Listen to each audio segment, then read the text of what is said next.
नमस्कार मित्रों, मैं डॉक्टर कृति साहित्यिक कृति के यूट्यूब चैनल पर आपका बहुत बहुत स्वागत करती हूं। आज हम पढ़ेंगे पुनीत कुमार राय जी की वस्तुनिष्ठ हिंदी पुस्तक से संपूर्ण आदिकाल के उन सभी महत्वपूर्ण विषय वस्तुओं के बारे में जो कि परीक्षा की दृष्टि से महत्वपूर्ण है, विभिन्न हिंदी साहित्य की परीक्षाओं में बार बार पूछे जाते हैं। तो उन्हीं महत्वपूर्ण केवल बिंदुओं पर मैं चर्चा करूंगी। वीडियो में यदि पहली बार आ रहे हैं, चैनल को पहली बार देख रहे हैं तो सब्सक्राइब जरूर कर लें ताकि इसी प्रकार की वीडियोस आपको मिलती रहे। और बहुत सारी पिछली वीडियोस भी मैंने बनाई हैं जो कि आपकी परीक्षा से संबंधित विभिन्न संप्रदायों से संबंधित है। तो प्लेलिस्ट में जाकर आप पिछली सभी वीडियोस को देख सकते हैं। बिना देर करते हम शुरू करेंगे हम हिंदी साहित्य में आदिकाल को। सर्वप्रथम किसने उत्तर अपभ्रंश को पुरानी हिंदी कहा है? ये एक ऐसा प्रश्न है जो बार बार परीक्षाओं में देखा गया है कि उत्तर अपभ्रंश को पुरानी हिंदी किसने कहा है। तो उत्तर अपभ्रंश को पुरानी हिंदी चंद्रधर शर्मा गुलेरी जी ने कहा है। किसने? गुलेरी जी ने उत्तर अपभ्रंश को पुरानी हिंदी कहा है। हिंदी के आरंभिक रूप को अवहट किसने कहा है? हिंदी के आरंभिक रूप को अवहट कहा है भोला शंकर व्यास जी ने। कि क्या है? हिंदी का जो आरंभिक रूप है वो क्या है? अवहट है।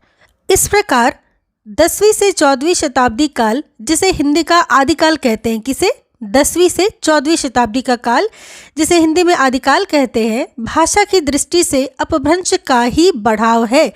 यानी कि 10वीं से 14वीं शताब्दी का काल अपभ्रंश का ही बढ़ाव का काल है। ये कौन कहते हैं? तो आचार्य हजारी प्रसाद द्विवेदी जी ऐसा कहते हैं। वहीं उत्तर अपभ्रंश है क्या है? आरंभिक हिंदी। उत्तर अपभ्रंश को आरंभिक हिंदी के नाम से जाना जाता है। शिव सिंह सेंगर ने हिंदी का प्रथम कवि किसे माना है? तो पुष्य या पुंड को, जो कि 7वीं शती के कवि हैं पुष्य या पुंड, इसे ही शिव सिंह सेंगर ने हिंदी का प्रथम कवि माना है, पुष्य या पुंड को।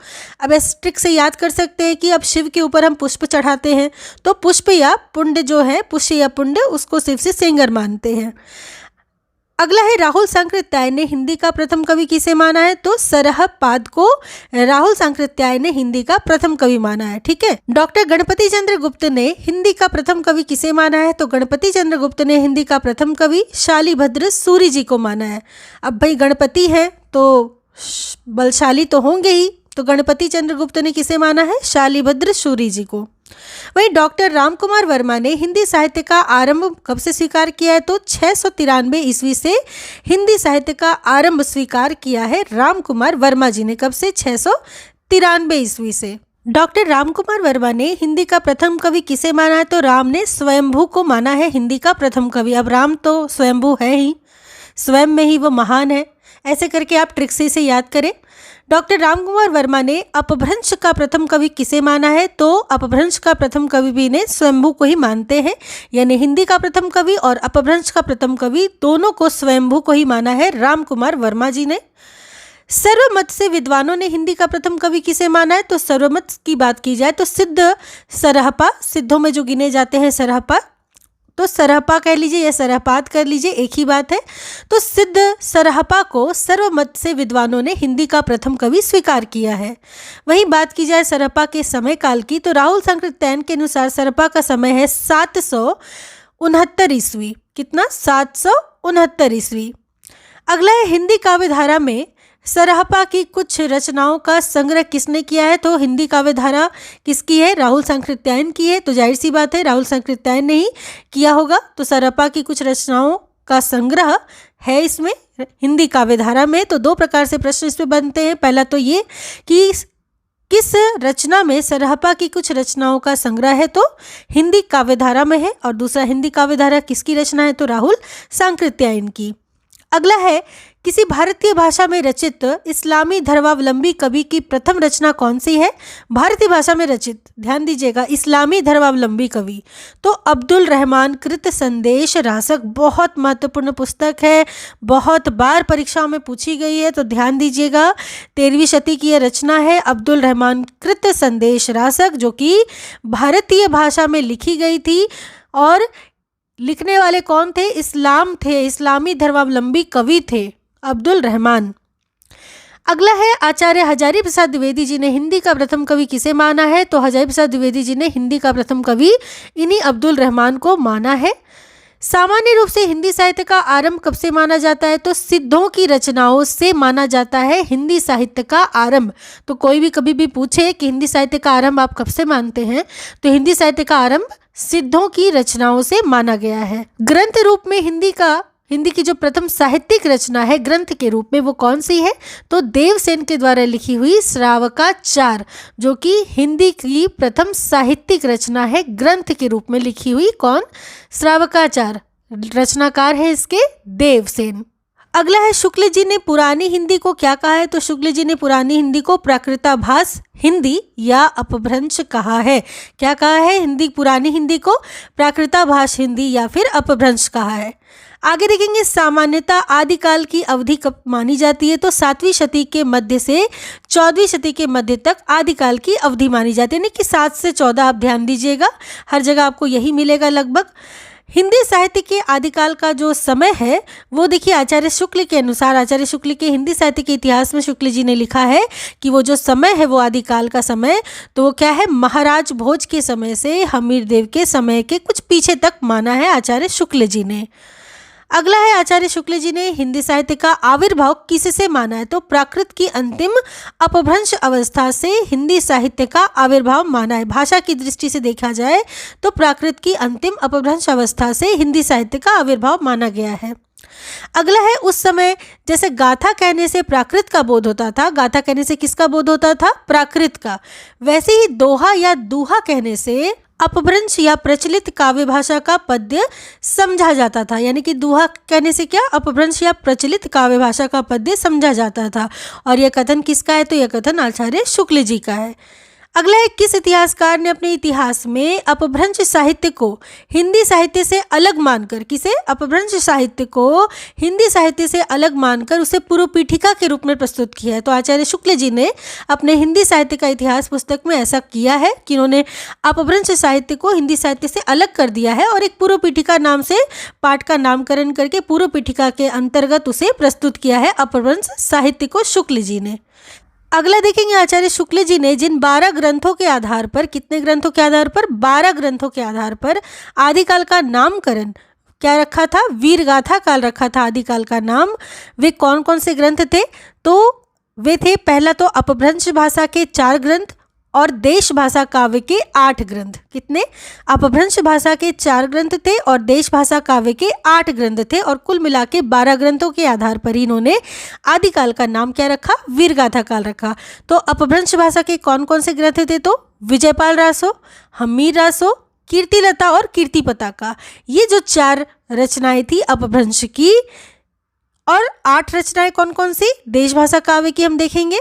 4 तो अपभ्रंश की देख ली हमने, और अब क्या है? 8 देश भाषा काव्य की रचनाएं हैं। खुमान रासो, बिसलदेव रासो, जयचंद प्रकाश, जय मयंक जस चंद्रिका, पृथ्वीराज रासो, परमाल रासो, खुसरो की पहेलियाँ, विद्यापति पदावली। तो ये जो 8 रचनाएं हैं देश भाषा काव्य की, और ये जो 4 रचनाएं थी अपभ्रंश भाषा के काव्य की, इन 12 ग्रंथों के आधार पर ही शुक्ल जी ने आदिकाल का नाम क्या रखा? वीरगाथा काल। तो इस प्रकार अपभ्रंश भाषा के 4 ग्रंथ और देशी भाषा के 8 ग्रंथ। अगला है, आचार्य शुक्ल जी ने हिंदी साहित्य इतिहास लेखन में किन किन ग्रंथों से सामग्री ली है? तो आचार्य शुक्ल जी ने मिश्र बंधु विनोद, श्याम सुंदर दास कृत हिंदी कोविद रत्नमाला, राम नरेश त्रिपाठी कृत कविता कौमुदी, वियोगी हरि कृत ब्रजमाधुरी सार, मिश्र बंधु विनोद, हिंदी कोविद रत्नमाला, कविता कौमुदी, ब्रजमाधुरी सार। ये फिर से दोबारा दे दिया गया है। तो कहने का तात्पर्य, ये सभी जो रचनाएं हैं, इन रचनाओं को तो वैसे याद ही कीजिएगा कि कौन सी रचनाएं किसकी लिखी हुए हैं, और साथ साथ ये भी ध्यान रखना है कि शुक्ल जी ने इन सभी रचनाओं से अपने साहित्य इतिहास लेखन के लिए सामग्री ली है। कौन कौन से? मिश्र बंधु विनोद से ली है, हिंदी कोविद रत्नमाला से ली है, कविता कौमुदी से ली है, ब्रजमाधुरी सार से ली है। आगे हम देखेंगे आदिकाल के कुछ प्रमुख ग्रंथ को जो कि अपभ्रंश भाषा में है, जैसे पौमचर्यु, रिठ नेमिचर्यु और स्वयंभू छंद। ये तीनों रचनाएं स्वयंभू के हैं। स्वयंभू का जो समय है वो 783 ईस्वी के आसपास माना गया है। महापुराण नय कुमारचर्यु तथा जसहरचर्यु ये पुष्पदंत का है, जो कि 10वीं शती के कवि हैं। भविष्यत कहा धनपाल का है, ये भी 10वीं शती के हैं। संदेश रासक अब्दुल रहमान का है, जो कि 12वीं शती के उत्तरार्ध और 13वीं शती के आरंभ के कवि हैं। उपदेश रसायन रस जिन दत्त सूरी का है, ये भी 12वीं शती के हैं। वही परमात्म प्रकाश तथा योगसार जोइंदू का है, जो कि 6ठी शती के हैं। पाहुड़ दोहा राम सिंह का है, जो कि 11वीं शती के हैं। ये सभी रचनाएं बहुत महत्वपूर्ण है परीक्षा की दृष्टि से और पूछी जाती हैं बार बार परीक्षाओं में, तो ध्यान दीजिएगा। अगला है जोइंदू नामक कवि की 6ठी सदी की परमात्म प्रकाश तथा योगसार नामक रचनाओं से अपभ्रंश में दोहा काव्य का आरंभ होता है।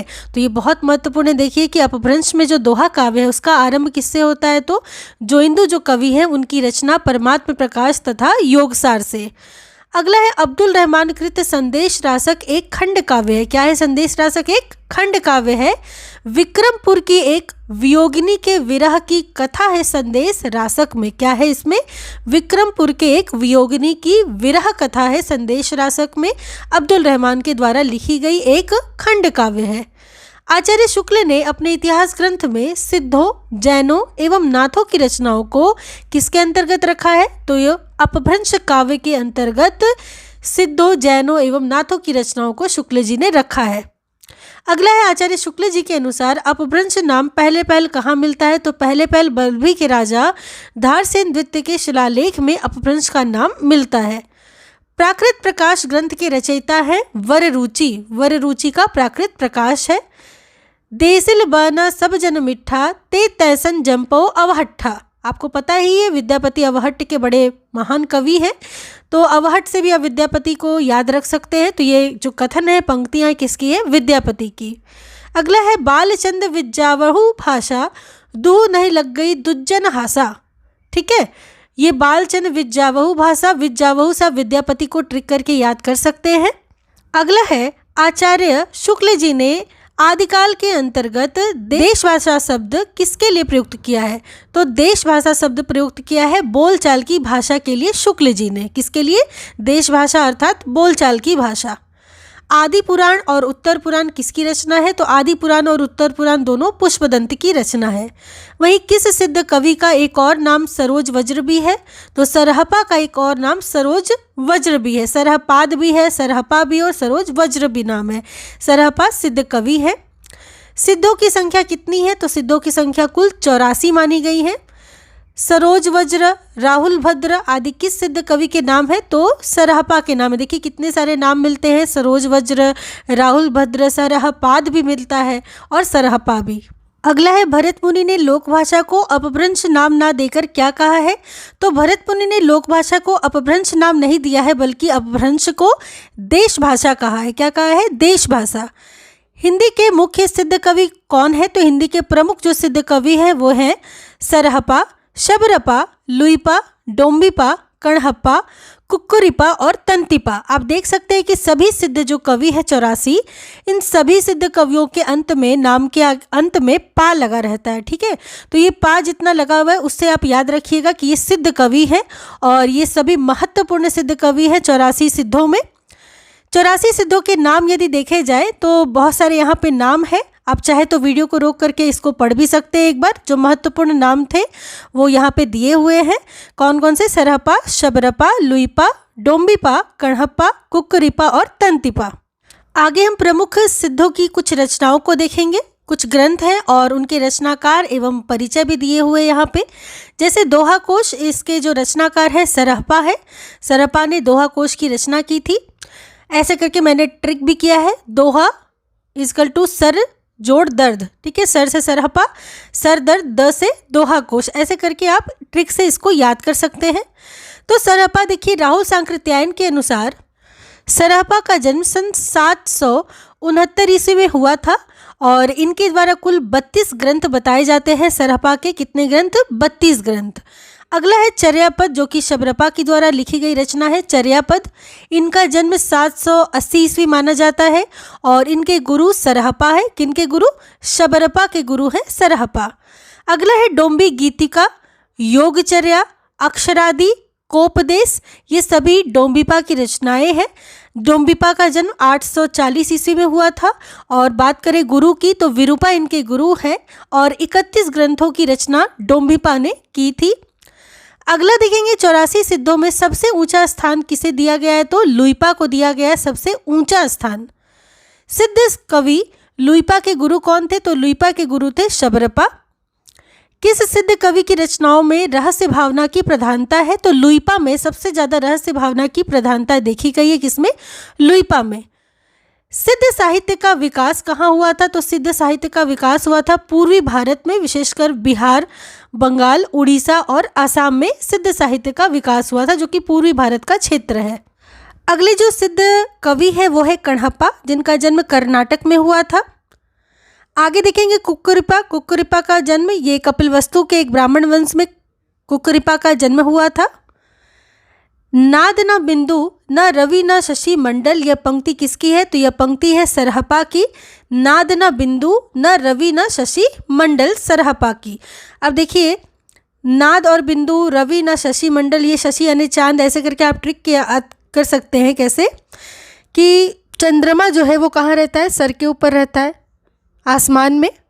तो ऐसे करके आप ट्रिक कर सकते हैं सरहपा का। नाद न बिंदु न रवि न शशि मंडल, यानी कि सूर्य चंद्रमा सब कहाँ रहते हैं? सर के ऊपर ही तो रहते हैं, आसमान में।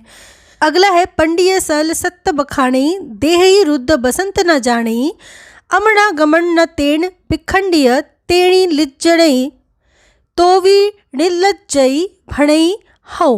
पंडिय, यह पंक्तियाँ किसकी है? तो यह पंक्तियाँ सरहपा की है। पंडिय सल सत्त बखाणी, सल सत्त से सरहपा को आप याद रखिएगा।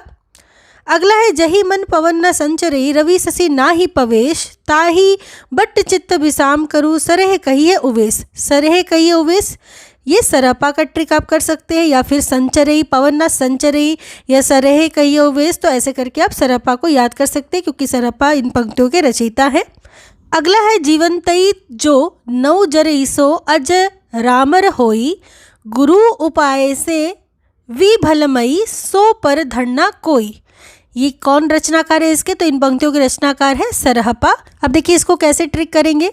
सर के ऊपर ही तो लोग आशीर्वाद देते हैं कि जीते रहो, ऐसे करके। तो ऐसे ही आप ट्रिक करिए, सरहपा से जीवंतई जो नौ जर ईसो, ठीक है, ऐसे करके आप इसको याद कर सकते हैं। आप चाहे तो अपना भी कोई ट्रिक बना के याद कर सकते हैं। अगला है का तरुवर पंच बेड़ाल, ये पंक्तियाँ किसकी है? तो ये पंक्तियाँ लुइपा की है। अब देखिए कौआ, ये बेड़ाल, ये सब क्या करते हैं? लुक छिप करके रहते हैं। तो ऐसे करके आप लुइपा को ट्रिक करके याद कर सकते हैं। अगला है सहजे धीर करी वारुणी साध, वारुणी साध से आप विरूपा को याद रख सकते हैं, वारुणी साध विरूपा। अगला है रुक न किज्जई मंत्र न तंत्र, तो किज्जई मंत्र न तंत्र कणहप्पा, कणहप्पा इसके रचयिता है पंक्तियों के। अगला है आगम वेय पुराणे पंडित मान बहंती, पक्क सिरिफल अली अजमी वाहे रित भ्रमयंती, ये पंक्तियाँ किसकी है? तो ये पंक्तियाँ हैं कणहप्पा की। किसकी? कणहप्पा की। आगम वेग पुराणे, अब वेग पुराण कहाँ से सुनते हैं? कान से ही तो सुनते हैं। तो ऐसे करके वेग पुराणे से कणहप्पा को आप याद कीजिएगा। अगला है नगर वाहिरे डोंबी तोहरी कुड़िया छई, कुड़िया छई, कुड़िया से आप कणहप्पा को याद रख सकते हैं, तोहरी कुड़िया छई। अगला है गंगा जमुना माझे रे बई नाई, तो नौका क्या होता है? हमेशा गंगा जमुना के बीच में डोलता रहता है ना। तो वैसे करके डोंबिपा को आप याद कर सकते हैं। गंगा जमुना माझे रे बही नाई, नाव बहता है तो कैसे करता है? डोलता है ना। वैसे ही डोंबिपा को आप याद रखिएगा। हम आगे चलेंगे। आगे देखेंगे सिद्धों का विकास किससे हुआ है? तो सिद्धों का विकास हुआ है बौद्ध धर्म की वज्रयान शाखा से। किससे? बौद्ध धर्म की वज्रयान शाखा से सिद्धों का विकास हुआ है। महाराष्ट्र के संत कौन थे? ज्ञानदेव थे। अगला है नाथपंथियों का हठयोग साधना, इसका विकास किसी प्रतिक्रिया में हुआ है? तो नाथपंथियों का हठयोग साधना का विकास सिद्धों की वाम मार्गी भोग प्रधान योग साधना की प्रतिक्रिया के रूप में हुआ है। भाव न होई अभाव न होई, ऐस संबोहे को पतियाई, यह पंक्तियाँ किसकी है? लुइपा की है। लुइपा को क्या होता है? ना भाव रहता है ना अभाव रहता है। अब जो लुक छिप कर रहेगा उसको क्या होगा? भाव अभाव कुछ का पता नहीं चलेगा। ऐसे करके आप इसको ट्रिक से याद कर सकते हैं। आगे देखेंगे डॉक्टर रामकुमार वर्मा ने नाथ पंथ के चरम उत्कर्ष का समय कब से कब तक माना है? तो नाथ पंथ का चरमोत्कर्ष जो था वो था 12वीं शती से 14वीं शती तक। अगला है नाथ पंथ या नाथ संप्रदाय के सिद्ध मत, सिद्ध मार्ग, योग संप्रदाय, अवधूत मत एवं अवधूत संप्रदाय का नाम प्रसिद्ध है। आदि जो नाम है ये सभी नाथ संप्रदाय के नाम है। क्या क्या नाम है नाथ संप्रदाय के? तो नाथ पंथ भी से कहते हैं नाथ संप्रदाय को, वहीं सिद्ध मत कहते हैं, सिद्ध मार्ग भी कहते हैं, योग मार्ग भी कहते हैं, योग संप्रदाय भी कहते हैं, अवधूत मत भी कहते हैं और अवधूत संप्रदाय भी के नाम से भी नाथ पंथ जाना जाता है। और ये जो पंक्ति है ये किसने कही है? तो आचार्य हजारी प्रसाद द्विवेदी जी ने यह पंक्ति कही है। बहुत सारे नाम दिए हैं, नाम बताए हैं नाथ पंथ के बारे में आचार्य हजारी प्रसाद द्विवेदी जी। अगला है गोरखनाथ का जो समय है वो राहुल सांकृत्यायन के अनुसार गोरखनाथ का समय 845 ईस्वी है। कितना? 845 ईस्वी है राहुल सांकृत्यायन के अनुसार। वही आचार्य हजारी प्रसाद द्विवेदी जी के अनुसार गोरखनाथ का समय नवी शती है। कितना? नवी शती मानते हैं आचार्य हजारी प्रसाद द्विवेदी जी गोरखनाथ का समय। वही आचार्य शुक्ल के अनुसार गोरखनाथ का समय 13वीं शती है। रामकुमार वर्मा जी के अनुसार गोरखनाथ का समय 13वीं सती है। तो 13वीं सती में आचार्य शुक्ल जी ने माना है और रामकुमार वर्मा जी ने माना है। बाकी राहुल सांकृत्यायन जी ने लगभग नवीं शती कह सकते हैं इसको, यानी सन 845 ईस्वी। हजारी प्रसाद द्विवेदी जी ने भी वही नवीं शती माना है गोरखनाथ का समय। तो इस प्रकार कुछ आचार्यों ने गोरखनाथ के समय का निर्धारण किया है। आगे चलेंगे हम गोरखनाथ का समय देखेंगे कि सर्वमान्य आधार पर क्या माना जाता है। तो गोरखनाथ जी का जो समय माना जाता है वो माना जाता है 13वीं शती। क्या माना जाता है? 13वीं शती। आचार्य शुक्ल जी ने भी यही माना था 13वीं शती और रामकुमार वर्मा जी ने भी यही माना था 13वीं शती। गोरखबानी नाम से गोरखनाथ की रचनाओं का संपादन किसने किया है? तो गोरखबानी के नाम से गोरखनाथ की रचनाओं का संपादन करने वाले हैं पीताम्बर दत्त बड़थवाल। और पीताम्बर दत्त बड़थवाल के बारे में हर बार परीक्षा में पूछा ज़रूर जाता है कि गोरखबानी जो है इस नाम से गोरखनाथ की रचनाओं का संपादन किसने किया? तो पीताम्बर दत्त बड़थवाल ने किया था। वहीं बात करें नाथों की संख्या के बारे में तो नाथों की कुल संख्या 9 मानी जाती है, यानी कि 9 नाथ है। जहाँ 84 सिद्ध माने जाते हैं वही नाथ कितने हैं? 9 हैं। अगला है गोरखनाथ ने अपने मत का प्रचार कहाँ किया? तो राजपूताने और पंजाब में गोरखनाथ ने अपने मत का प्रचार किया था। कहाँ पर? राजपूताने और पंजाब में। वही गोरखनाथ का समय पृथ्वीराज के आसपास किसने माना है? तो आचार्य शुक्ल जी ने गोरखनाथ का समय पृथ्वीराज के आसपास माना है। अगला है नाथ परंपरा के अनुसार मत्स्येंद्र नाथ के गुरु कौन थे? तो मत्स्येंद्र नाथ के गुरु थे जलंधर नाथ। गोरखनाथ के गुरु कौन थे? गोरखनाथ के गुरु थे मत्स्येंद्र नाथ। वही मत्स्येंद्र नाथ के गुरु कौन थे? जलंधर नाथ। बालनाथ का टीला कहाँ स्थित है? तो बालनाथ का टीला पंजाब में नमक के पहाड़ों के बीच स्थित है बालनाथ का टीला। क्योंकि गोरखनाथ ने जो प्रचार प्रसार किया था अपने मत का वो राजपूताने और पंजाब में ही किया था। तो उसी आधार पर बालनाथ का जो टीला है आप ध्यान रखिएगा वो कहाँ? तो पंजाब में नमक के पहाड़ों के बीच स्थित है। आचार्य शुक्ल जी के अनुसार सिद्धों से अपनी परंपरा अलग करके किस नाथ ने की थी? तो सिद्धों से अपनी परंपरा की थी अलग जलंधर नाथ ने। किसने? जलंधर नाथ ने सिद्धों से क्या किया था? अपनी परंपरा को अलग कर दिया था। अगला है गोरक्ष सिद्धांत संग्रह में नाथ संप्रदाय के प्रवर्तकों के जो नाम दिए हैं किसमें? गोरक्ष सिद्धांत संग्रह।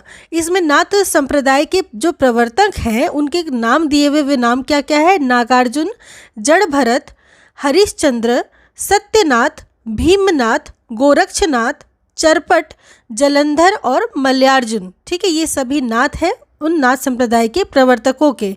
इन नामों में से नागार्जुन, चरपट और जलंधर सिद्धों की परंपरा में भी हैं। ये आपको ध्यान रखना है क्योंकि परीक्षा में इस प्रकार के प्रश्न पूछे जाते हैं कि कौन सिद्ध एवं नाथ दोनों में आते हैं। तो देखिए इन नामों में कौन कौन से हैं? नागार्जुन, चरपट और जलंधर सिद्धों की परंपरा में भी है। वहीं नागार्जुन प्रसिद्ध रसायनी भी थे। कौन थे प्रसिद्ध रसायनी? तो नागार्जुन थे। तो 3 नाम आपको ध्यान रखना है सिद्ध और नाथ दोनों के लिए, नागार्जुन, चरपट और जलंधर, जिसमें से नागार्जुन क्या है? प्रसिद्ध रसायनी भी थे। इस प्रकार के सभी प्रश्न बनते हैं तो ध्यान दीजिएगा। हम आगे चलेंगे।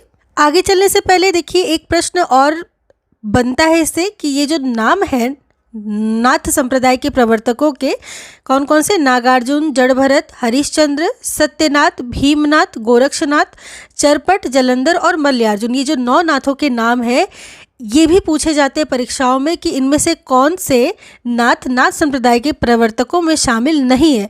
तो इसे एक आसान ट्रिक से आप ऐसे याद कर सकते हैं, नाग जड़हरी, सत्य भीम गोरक्ष, चरपट जलमल। तो इसमें सबके नाम शामिल हो जाएंगे, तो आप आसानी से इसको याद कर सकते हैं। अब हम आगे चलेंगे। आगे देखेंगे हम कनफटे योगी किस पंथ के लोगों को कहा जाता है। ये बहुत बार प्रश्न आया है, कनफटे योगी। तो ये नाथ पंथ के लोगों को कहा जाता है कनफटे योगी के नाम से। आचार्य शुक्ल ने सिद्ध सरहपा का समय माना है विक्रमी संवत 690। कब माना है शुक्ल जी ने सिद्ध सरहपा का समय? तो विक्रमी संवत 690 को। 9 लख पातरी आगे नाचे, पीछे सहज अखाड़ा, ऐसे मन ले जोगी खेले, तब अंतरी बसे भंडारा। ये जो प्रसिद्ध पंक्तियां हैं किसकी है? गोरखनाथ की हैं। गोरखनाथ ने ही ये पंक्तियां लिखी हैं। 9 लाख पातरी आगे नाचे, पीछे सहज अखाड़ा, ऐसे मन ले जोगी खेले, तब अंतरी बसे भंडारा। अब जोगी किसके लिए? गोरखनाथ के लिए। ऐसे करके आप ट्रिक से याद कीजिएगा। अगला है अंजन माही निरंजन भेड्या, तिल मुख भेट्या तेलम, मूर्ति माही अमूर्ति परस्या, भया निरंतरी खेलम। ये जो अंत है ना, मोही निरंजन भेड्या, तिल मुख भेड्या तेलम, अंतर बाहर की जो बात करते हैं वो करते हैं निरंजन। ये सभी बातें गोरखनाथ करते हैं। तो इससे भी आप ध्यान रखिएगा, शब्दों से पहचानने की कोशिश करिएगा कि कौन सी पंक्ति किसकी है। तो ये जो अंजन निरंजन ये सभी गोरखनाथ के शब्द हैं, इनकी पंक्तियाँ हैं। अगला है गोरखनाथ के प्रमुख संस्कृत जो ग्रंथ है वो कौन कौन से हैं? तो सिद्ध सिद्धांत पद्धति, विवेक मार्तंड, शक्ति संगम तंत्र, निरंजन पुराण और वैराट पुराण। ये सभी गोरखनाथ के महत्वपूर्ण संस्कृत के ग्रंथ हैं। एक बार फिर से ध्यान दीजिए, सिद्ध सिद्धांत पद्धति, विवेक मार्तंड, शक्ति संगम तंत्र, निरंजन पुराण और वैराट पुराण। अगला है नाथ साहित्य के आरंभकर्ता कौन माने जाते हैं? तो नाथ साहित्य के आरंभकर्ता है गोरखनाथ। अगला है किस पंथ को योग मार्ग, योग संप्रदाय, अवधूत मत भी कहा जाता है? अभी भी हमने पढ़ा भी था। तो नाथ पंथ को ही क्या कहा जाता है? योग मार्ग, योग संप्रदाय या अवधूत मत, किसी भी नाम से ये सभी नाथ पंथ के लिए ही लिए जाते हैं। आगे शंकराचार्य के बाद इतना प्रभावशाली और इतना महिमान्वित भारतवर्ष में दूसरा नहीं हुआ। भारतवर्ष के कोने कोने में उनके अनुयायी आज भी पाए जाते हैं। भक्ति आंदोलन के पूर्व सबसे शक्तिशाली धार्मिक आंदोलन गोरखनाथ का भक्ति मार्ग ही था। गोरखनाथ अपने युग के सबसे बड़े नेता थे। ये जो पंक्तियां हैं किसकी? आचार्य हजारी प्रसाद द्विवेदी जी के। वैसे भी आचार्य हजारी प्रसाद द्विवेदी जी ने नाथ पंथ के बारे में काफ़ी कुछ लिखा है, तो आप इससे भी ध्यान दीजिएगा कि बहुत सारी पंक्तियां नाथ संप्रदाय को लेकर के, गोरखनाथ को लेकर के हजारी प्रसाद द्विवेदी जी की हैं। तो हजारी प्रसाद द्विवेदी जी ने गोरखनाथ को क्या कह दिया है? अपने युग के सबसे बड़े नेता थे ये। आगे हम देखेंगे कि सिद्ध मत और नाथ पंथ में प्रमुख अंतर क्या है। तो सिद्ध मत जो है, सिद्ध निरीश्वरवादी थे, नाथ ईश्वरवादी थे। ठीक है, सिद्ध क्या थे? निरीश्वरवादी थे, यानी ईश्वरवादी नहीं थे। वही नाथ ईश्वरवादी थे। सिद्ध जो थे वो नारी भोग में विश्वास करते थे, किंतु नाथपंथी उसके विरोधी थे। तो ये दोनों बहुत महत्वपूर्ण और बड़ा अंतर है सिद्ध और नाथपंथ में, ध्यान दीजिएगा। एक था सिद्ध जो कि निरीश्वरवादी और नारी भोग में विश्वास करता था, वही नाथ जो था वो ईश्वरवादी था और नारी भोग में बिल्कुल विश्वास नहीं करता था, बल्कि उसके विरोधी थे ये। आगे नाथपंथियों के ईश्वरवाद का वैशिष्ट जो था वो था निर्गुण की साधना। नाथपंथियों ने कभी भी सगुण रूप की उपासना नहीं की है। हमेशा नाथपंथी क्या करते थे? निर्गुण की साधना करते थे। ईश्वरवादी थे लेकिन निर्गुण साधना पर उनका विशेष बल था। अगला है हठ योग, गुरु महिमा एवं पिंड ब्रह्मांडवाद किस साहित्य का वैशिष्ट्य है? तो ये हठ योग, गुरु महिमा, पिंड ब्रह्मांडवाद ये सभी कुछ नाथ साहित्य का ही वैशिष्ट्य है। अगला है गोरखनाथ को हिंदी का प्रथम गद्य लेखक किसने माना है? तो गोरखनाथ को हिंदी का प्रथम गद्य लेखक मानने वाले हैं मिश्र बंधु। तो मिश्र बंधुओं ने ही माना है कि गोरखनाथ क्या है? हिंदी के प्रथम गद्य लेखक है। आगे हम देखेंगे गोरखबानी की जो भाषा थी वो क्या थी? तो गोरखबानी की भाषा थी खड़ी बोली मिश्रित राजस्थानी। क्या थी? खड़ी बोली मिश्रित राजस्थानी। और गोरखबानी नाम से गोरखनाथ की रचनाओं का संपादन किसने किया था? पीताम्बर दत्त बरथवाल ने। अगला है आचार्य शुक्ल ने नाथपंथियों की भाषा को कहा है सधुकड़ी। नाथपंथियों की भाषा जो थी वो सधुकड़ी थी, ऐसा शुक्ल जी कहते हैं। सधुकड़ी अर्थात जिसका ढांचा कुछ खड़ी बोली लिए हुए राजस्थानी रहता है, यानी खड़ी बोली और राजस्थानी का मिश्रण जो होता है वो होता है सधुकड़ी। और यही देखिए सधुकड़ी बाद में जाके हमें कबीर की भाषा में मिलता है। सधुकड़ी भाषा कबीर की भी थी। आगे हम देखेंगे, नाथ बोले अमृत बाणी, बरसेगी कंवली पानी, गाड़ी पडरवा बांधिले खूंटा, चले दमादा वाजिले ऊंटा। ये जो पंक्तियां हैं ये किसकी है? गोरखनाथ की। इसको आप गाड़ी से गोरखनाथ ऐसा करके ट्रिक कर सकते हैं, याद रख सकते हैं। वैसे तो नाथ के लिए गोरखनाथ भी हैं, ठीक है। हम आगे देखेंगे, गुरु गुर कीजे महिला, निगुरा न रहिला, गुर बिन ज्ञान न पैला रे भैला। ये पंक्तियाँ किसकी है? ये भी पंक्तियाँ गोरखनाथ की है। यहाँ पे भी आप गुर से गोरखनाथ को ध्यान रख सकते हैं। गुर कीजे महिला, निगुरा न रहिला, गुर बिन ज्ञान न पैला रे भाईला। आगे हम देखेंगे, हजारी प्रसाद द्विवेदी जी ने गोरख रचित कितनी पुस्तकों का उल्लेख किया है? तो 28 पुस्तकों का उल्लेख किया है हजारी प्रसाद द्विवेदी जी ने, कि ये 28 पुस्तक गोरखनाथ की द्वारा लिखी गई पुस्तकों की संख्या है। कितनी? 28। अगला है, गोरख जगायो जोग, भक्ति भगायो लोग। ये सबसे ज़्यादा पूछी जाने वाली पंक्ति है परीक्षाओं में, जिसको तुलसीदास जी ने लिखा है। और किसके बारे में लिखा है? गोरखनाथ के बारे में लिखा है तुलसीदास जी ने, कि गोरख जगायो जोग, भक्ति भगायो लोग। धूत कहो अवधूत कहो, ये पंक्तियाँ किसकी है? ये भी किसकी है? तुलसीदास की है। इन्होंने धूत अवधूत कहा है अपनी पंक्तियों में, कि धूत कहो अवधूत कहो। ये पंक्तियाँ किसकी है? तुलसीदास जी की। तो दो पंक्तियाँ तुलसीदास जी की बहुत महत्वपूर्ण है। गोरख जगायो जोग, भक्ति भगायो लोक, ये भी तुलसीदास जी की है। और धूत कहो अवधूत कहो, ये भी पंक्तियाँ किसकी है? तो तुलसीदास जी की है। अगला है, कुछ सिद्धों के चर्या गीतों और दोहा कोशों का बौद्ध गान और दोहा के नाम से, किस नाम से? बौद्ध गान और दोहा के नाम से संपादन प्रकाशन किसने किया है? तो किसने किया है? हरिप्रसाद शास्त्री जी ने। अगला है, महासुखवाद किस मत का वैशिष्ट्य है? तो महासुखवाद सिद्ध मत का वैशिष्ट्य है, क्योंकि ये पूरी तरह भोगवाद पे आधारित था। तो महासुखवाद सिद्ध मत का वैशिष्ट्य है। वही सहरे गहन गुहिर मग अहिया, पशु लो जिमी रहिया। तो सहरे गहन, इससे आप सरहपा को ट्रिक कर सकते हैं कि सहरे गहन गुरिर मग अहिया, पशु लोण जिमी रहिया, सरहपा की पंक्तियां हैं।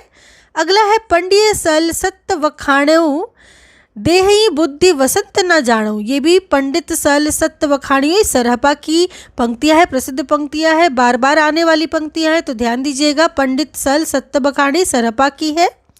अगला है, आगम वे पुराण ही, पाणीय मान वहंती, पक्क सिरी फले अलिय जिमी वाहरिय भमंती। ये कण्हपा की पंक्तियां है। किसकी है? कण्हपा की। आगम वे पुराणीय पणीय मान वहंती। अगला है, घर व खज्जते सहजे रज्जई, किज्जई रा विरा। ये भी पंक्तियाँ किसकी है? सरहपा की है, कि घर व खज्जती सहजे रज्जई। तो ऐसे करके सहजे रज्जई से आप सरहपा को याद कर सकते हैं। अगला है, सिद्धों के चर्या गीतों और दोहा कोशों के प्रमुख अंतर क्या है? तो सिद्धों के चर्या गीत और दोहा कोश का जो प्रमुख अंतर है, देखिए, दोहों में मतों का खंडन मंडन होता है। क्या होता है? मतों का खंडन मंडन होता है दोहा में। वहीं चर्या पदों में सिद्धों की अनुभूति और रहस्य भावना निहित होती है। तो बात करें चर्या गीतों की, तो चर्या गीतों में सिद्धों की अनुभूति और रहस्य भावना निहित होती है। वहीं दोहा कोश में क्या होता है? मतों का खंडन मंडन किया जाता है। अगला है, दोहों की रचना परिनिष्ठित अपभ्रंश में हुई है। दूसरी जो इसका अंतर है कि दोहों की रचना किस में हुई है? परिनिष्ठित अपभ्रंश में हुई है। वहीं चर्या की अवहट्ट में, तो चर्या पदों की अवहट्ट में रचना की गई है, वही दोहों की रचना परिनिष्ठित अपभ्रंश में। तो ये दो मूलभूत अंतर थे चर्या गीतों में और दोहा कोशों में। आगे है, जैन साहित्य का विकास कहाँ से हुआ है? तो जैन साहित्य का विकास मध्य देश के पश्चिमोत्तर में हुआ है। कहाँ पे हुआ है? मध्य देश के पश्चिमोत्तर में। आचार, रास, फागु, चरित आदि विभिन्न काव्य शैलियाँ किस साहित्य की विशेषता है? तो ये सभी जैन साहित्य की विशेषता है। कौन कौन सी? आचार, रास, फागु या चरित, ये सभी जैन साहित्य की काव्य शैलियाँ हैं, उसकी विशेषता है साहित्य की। जैन साहित्य में सर्वाधिक लोकप्रिय काव्य शैली क्या थी? रास। जैन शैली की सबसे सर्वाधिक लोकप्रिय काव्य शैली थी रास। अगला है अपभ्रंश में पांडव पुराण किसने लिखा है? तो यश कीर्ति ने पांडव पुराण लिखा है। पांडव पुराण के रचनाकार है यश कीर्ति, जो कि अपभ्रंश में लिखी गई रचना है। अगला है सामान्यतः सिद्धों का समय माना जाता है 8वीं से 13वीं शती तक। कब तक? 8वीं से 13वीं शती तक सिद्धों का समय माना जाता है। अगला है स्वयंभू के अपूर्ण ग्रंथ पौमचर्यु को किसने पूर्ण किया था? तो स्वयंभू के पुत्र त्रिभुवन ने पौमचर्यु को पूर्ण किया था, जो कि स्वयंभू का अपूर्ण ग्रंथ था। अगला है अपभ्रंश का वाल्मीकि किसे कहा जाता है? तो अपभ्रंश का वाल्मीकि स्वयंभू को कहा जाता है। वहीं अपभ्रंश के किस कवि ने अपने को अभिमान मेरु कहा है? तो अपभ्रंश के किस कवि ने अपने को अभिमान मेरु कहा है? पुष्पदंत ने स्वयं को अभिमान मेरु कहा है। आगे हम देखेंगे, अगर उनकी अर्थात जैनों की रचनाओं के ऊपर से जैन विशेषण हटा दिया जाए तो वे योगियों और तांत्रिकों की रचनाओं से बहुत भिन्न नहीं लगेंगी। जैन साहित्य के संदर्भ में यह कथन किसका है? तो जैन साहित्य के संदर्भ में यह कथन आचार्य हजारी प्रसाद द्विवेदी जी का है कि वे कहते हैं कि अगर जैनों की रचनाओं के ऊपर से जैन विशेषण जो है वो हटा दिया जाए तो वे योगियों और तांत्रिकों की रचनाओं से बहुत भिन्न नहीं लगेंगी, ऐसा हजारी प्रसाद द्विवेदी जी कहते हैं। आगे है, जैन कवियों ने कृष्ण कथा को क्या कहा है? तो हरिवंश पुराण कहा है। कृष्ण कथा को जैन कवियों ने क्या कहा है? हरिवंश पुराण। जैन परंपरा के सर्वप्रथम जो कवि थे वो थे स्वयंभू। कौन थे? स्वयंभू जैन परंपरा के सर्वप्रथम कवि थे। गोरखपंथी साहित्य के अनुसार आदिनाथ कौन थे? तो आदिनाथ थे शिव। गोरखपंथी साहित्य के अनुसार आदिनाथ थे शिव। दुब्ब साहब पयास नामक अपभ्रंश रचना की रचयिता कौन है? तो ये जो रचना है इसके रचयिता है देवसेन। दुब्ब साहब पयास के, जो कि अपभ्रंश की रचना है। अगला है, जो जिन सासन भासियु सो मई कहेउ सारू, जो पालई सही भाव करी सो सरी पावई सारू। ये महत्वपूर्ण पंक्तियां किसकी है? देवसेन की, जो कहते हैं जो जिन शासन भासियु, और जो अच्छा शासन कौन करते हैं? देवता ही अच्छा शासन, जिसमें देवता स्वरूप चरित्र होगा वही अच्छा शासन कर पाएंगे। ऐसे करके ट्रिक से आप इसको याद कीजिएगा। जो जिन शासन भासियु किसका है? देवसेन का। अगला है, जैन साहित्य के जो प्रमुख ग्रंथ है वो हिंदी में रचित कुछ है, तो उसको हम देख लेंगे। श्रावकाचार 933 ईस्वी की रचना कब की है? 933 ईस्वी की श्रावकाचार, देवसेन इसके रचनाकार हैं। अगला है, लघुनय चक्र और दर्शन सार, ये दोनों देवसेन की रचना है। किसकी है? देवसेन की, लघुनय चक्र और दर्शन सार। अगला है, भरतेश्वर बाहुबली रास सन 1184 ईस्वी में इसका जो समय है इस रचना की वो है भरतेश्वर बाहुबली रास, जो कि शालिभद्र सूरी की रचना है और एक खंड काव्य। क्या है? खंड काव्य है भरतेश्वर बाहुबली रास शालिभद्र सूरी जी की। वही चंदनबाला रास आसगू की रचना है, जो कि 35 छंदों का एक लघु खंड काव्य है। कितने छंदों का? 35 छंदों का, और जिसमें करुण रस की प्रधानता है। कौन से रस की प्रधानता है? करुण रस की प्रधानता है चंदनबाला रास में। 1200 ईस्वी की ये रचना है। इन रचनाओं का क्रम ध्यान रखिएगा क्योंकि ये भी रचनाओं का क्रम भी पूछा जाता है। अगला है स्थूलीभद्र रास 1209 ईस्वी की, जो कि जिनधर्म सूरी की है। रेवंतगिरी रास 1231 ईस्वी की, विजयसेन सूरी की। वही नेमिनाथ रास 1213 ईस्वी की, सुमति गणी की। तो इस प्रकार कुछ महत्वपूर्ण जैन साहित्य की रचनाएं थी। आगे देखेंगे, जैन साहित्य के अंतर्गत कौन सा रास यात्रा तथा मूर्ति स्थापना की घटनाओं पर आधारित वास्तुकलात्मक सौंदर्य का आकर्षण प्रस्तुत करता है? तो यह प्रस्तुत करता है विजयसेन सूरीकृत रेवंतगिरी रास। ठीक है, क्या करता है ये? यात्रा तथा मूर्ति स्थापना की घटनाओं पर आधारित वास्तुकलात्मक सौंदर्य का आकर्षण है यह विजयसेन सूरीकृत रेवंतगिरी रास। अगला है, देवसेन कृत श्रावकाचार की जो रचना हुई है वो किस छंद में हुई है? तो वह दोहा छंद में हुई है। देवसेन कृत श्रावकाचार दोहा छंद में। अगला है व्याकरण ग्रंथ सिद्ध हेमचंद्र शब्दानुशासन के रचयिता कौन है? तो इसके रचयिता है हेमचंद्र, जो कि प्रसिद्ध जैनाचार्य है हेमचंद्र, और इन्होंने सिद्ध हेमचंद्र शब्दानुशासन की रचना की, जो कि व्याकरण संबंधित ग्रंथ है।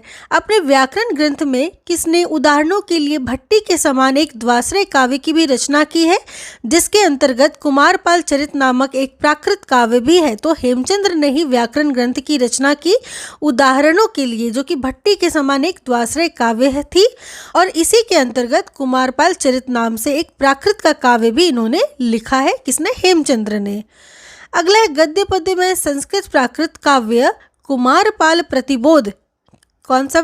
कुमारपाल प्रतिबोध किसने लिखा है? तो कुमारपाल प्रतिबोध के रचनाकार है सोमप्रभ सूरी, जो कि संस्कृत प्राकृत का ग्रंथ है, काव्य है ये। अगला है संस्कृत ग्रंथ प्रबंध चिंतामणि, जो कि संवत 1361 ईस्वी में लिखी गई थी। प्रबंध चिंतामणि संस्कृत का ग्रंथ, जिसमें बहुत से पुराने राजाओं के आख्यान संग्रहित है। ये किसने लिखी है? तो जैनाचार्य मेरुतुंग इसके रचनाकार है प्रबंध चिंतामणि के।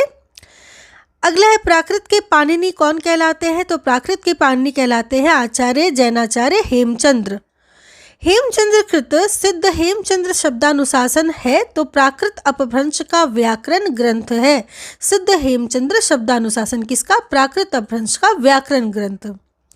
वहीं देशी नाम माला, कुमारपाल चरित, ये जो सभी ग्रंथ है उसके रचयिता कौन है? तो हेमचंद्र है इसके रचयिता। कौन कौन से? देशी नाम माला, कुमारपाल चरित, ये सभी ग्रंथ हेमचंद्र के द्वारा लिखे गए हैं। अगला है मालवा नरेश भोज के चाचा मुंज के कुछ दोहे किस ग्रंथ में संग्रहित है? तो मेरु तुंगकृत प्रबंध चिंतामणि में संग्रहित है ये दोहे, जो कि मालवा नरेश भोज के चाचा मुंज के हैं। किसमें? मेरु तुंगकृत प्रबंध चिंतामणि में। सुभाषित संग्रह सारंग पद्धति के रचयिता कौन है? तो सारंग पद्धति के रचयिता है सारंगधर। वही प्रमुख कुछ रासो ग्रंथ हैं और उनके रचयिता के नाम है, ये बहुत महत्वपूर्ण है, परीक्षाओं में पूछे जाते हैं। खुमान रासो दलपति विजय इसके रचनाकार हैं। बिसलदेव रासो नरपति नाल की रचना है। हम्मीर रासो सारंगधर की रचना है। परमाल रासो जगनिक की रचना है। पृथ्वीराज रासो चंद्रवरदाई की रचना है। जयचंद्र प्रकाश भट्ट केदार की रचना है। वहीं जयमयंक जसचंद्र का मधुकर कवि की रचना है। अगला जो रासो ग्रंथ है वो है रणमल छंद, जो कि श्रीधर की रचना है। तो इस प्रकार ये कुछ रासो ग्रंथ थे और उनके रचनाकार थे। आगे है आचार्य शुक्ल ने रासो शब्द की उत्पत्ति किससे मानी है? तो रासो शब्द की उत्पत्ति रसायन शब्द से मानी है शुक्ल जी ने। आचार्य हजारी प्रसाद द्विवेदी जी ने रासो शब्द की उत्पत्ति किससे मानी है? तो हजारी प्रसाद द्विवेदी जी ने रासो की उत्पत्ति नाट्य उपरूपक रासक से मानी है। किससे मानी है? नाट्य उपरूपक रासक से। शुक्ल जी रसायन से मानते हैं, हजारी प्रसाद द्विवेदी जी रासक से मानते हैं। खुमान रासो की भाषा है राजस्थानी हिंदी। खुमान रासो किसकी रचना है? तो खुमान रासो दलपति विजय की रचना है और एक राजस्थानी हिंदी में लिखी गई भाषा है इसकी। वहीं बिसलदेव रासो एक विरह गीत काव्य रचना है। क्या है बिसलदेव रासो? एक विरह गीत काव्य रचना है। बिसलदेव रासो का जो प्रमुख रस है वो है श्रृंगार। क्या है बिसलदेव रासो का प्रमुख रस? श्रृंगार रस। आचार्य शुक्ल एवं आचार्य हजारी प्रसाद द्विवेदी जी ने बिसलदेव रासो का रचना काल कब से माना है? तो विक्रम संवत 1212 माना है बिसलदेव रासो का रचना काल। शुक्ल ने भी और आचार्य हजारी प्रसाद द्विवेदी जी दोनों ने माना है 1212। आल्हा खंड किस रासो ग्रंथ से विकसित माना जाता है? तो आल्हा खंड परमाल रासो से विकसित माना जाता है। आल्हा उदल नामक दो वीर सरदारों की वीरतापूर्वक लड़ाइयों का वर्णन किस रासो ग्रंथ में है? तो परमाल रासो में ही आल्हा और उदल नामक के दो वीर थे, दो वीर सरदार की वीरतापूर्वक लड़ाई का वर्णन है परमाल रासो में। आल्हा खंड का सर्वप्रथम प्रकाशन किसने किया था? तो आल्हा खंड का जो था सर्वप्रथम प्रकाशन किया था चार्ल्स इलियट ने। किसने किया था? चार्ल्स इलियट ने आल्हा खंड का सर्वप्रथम प्रकाशन करवाया था। आगे देखेंगे आल्हा खंड का अंग्रेजी अनुवाद किसने किया? तो आल्हा खंड का अंग्रेजी में अनुवाद किया था वाटरफील्ड ने। किसने? वाटरफील्ड ने। आल्हा खंड लोकगीत के रूप में कहाँ गाया जाता है? तो आल्हा खंड लोकगीत के रूप में उत्तर प्रदेश के बैसवाड़ा, पूर्वांचल, मध्य प्रदेश के बुंदेलखंड में गाया जाता है। तो ये कहाँ कहाँ गाया जाता है? तो उत्तर प्रदेश के बैसवाड़ा में, वहीं पूर्वांचल के क्षेत्र में तथा मध्य प्रदेश के बुंदेलखंड में आल्हा खंड लोकगीत के रूप में गाया जाता है। आल्हा गीत किस ऋतु विशेष में गाया जाता है? तो आल्हा जो गीत है वो बरसात ऋतु में विशेष तौर पर गाया जाता है। किस ऋतु में? बरसात के ऋतु में आल्हा खंड गाया जाता है। अगला, आचार्य शुक्ल ने हिंदी को प्रथम महाकवि और हिंदी का प्रथम महाकाव्य किसे माना है? तो हिंदी का प्रथम महाकवि माना है चंद-बरदाई को और प्रथम महाकाव्य माना है पृथ्वीराज रासो का। चंद-बरदाई ही पृथ्वीराज रासो के रचयिता है, तो इसे ही जो पृथ्वीराज रासो है उसको महाकाव्य प्रथम और चंद-बरदाई को प्रथम महाकवि मानने वाले हैं आचार्य शुक्ल जी। अगला है 12 बरस लो कुकर जीवे अरु 13 लो जिए सियार बरस 18 क्षत्रिय जीवे आगे जीवन को धिक्कार। यह पंक्तियाँ किस ग्रंथ की है? तो यह पंक्तियाँ परमाल रासो की ली गई है, जो कि आला खंड इसमें संग्रहित है। आला खंड परमाल रासो का ही एक खंड है। आला खंड परमाल रासो का ही एक विकसित रूप है, जिसमें क्या हुआ, ये गाया गया है ये पंक्तियाँ कि 12 बरस लो कुकर जीवे अरु 13 लो जिए सियार बरस 18 क्षत्रिय जीवे आगे जीवन को धिक्कार, परमाल रासो में। अगला है, जनश्रुति के अनुसार किस कवि और उनके आश्रयदाता नरेश का जन्म एक ही दिन हुआ था और दोनों ने एक ही दिन संसार भी छोड़ा था? तो चंद-बरदाई और पृथ्वीराज चौहान। एक थे कवि चंद-बरदाई और दूसरे थे उनकी आश्रयदाता नरेश पृथ्वीराज चौहान, जिन्होंने दोनों ने एक ही दिन क्या हुआ था, जन्म भी लिया था चंद-बरदाई और पृथ्वीराज चौहान ने, और एक ही दिन मृत्यु भी दोनों की हुई थी। अगला है, चंद-बरदाई कृत पृथ्वीराज रासो को पूर्ण किसने किया?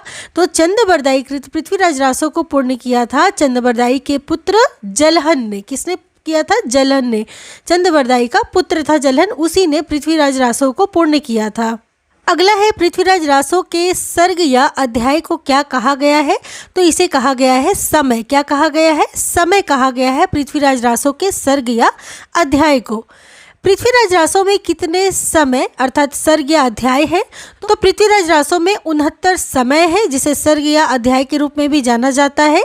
इस प्रकार से प्रश्न आता है कि समय जो है वो किसके प्रतिरूप में आया है? तो सर्ग या अध्याय के रूप में आया है, यहाँ पे समय कहा गया है उसके लिए।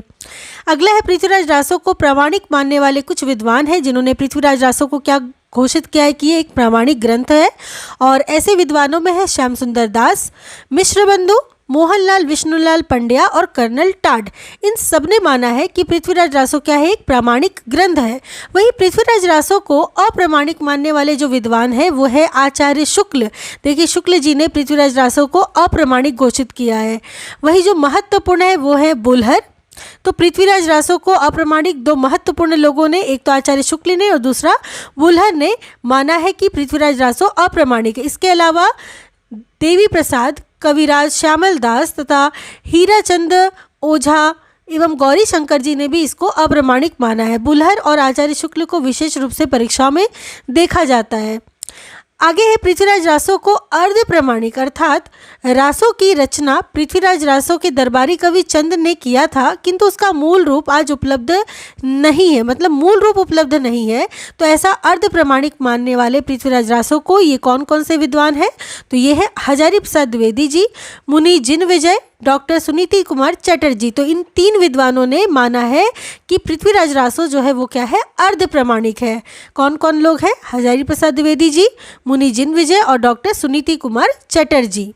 अगला है, पृथ्वीराज रासो को सर्वप्रथम अप्रामाणिक किसने घोषित किया था? तो सर्वप्रथम डॉक्टर वूलर ने पृथ्वीराज रासो को अप्रामाणिक घोषित किया था। किसके आधार पर? तो देखिए, सन 1875 ईस्वी में पृथ्वीराज विजय ग्रंथ के आधार पर ही वूलर ने पृथ्वीराज रासो को अप्रामाणिक घोषित कर दिया था।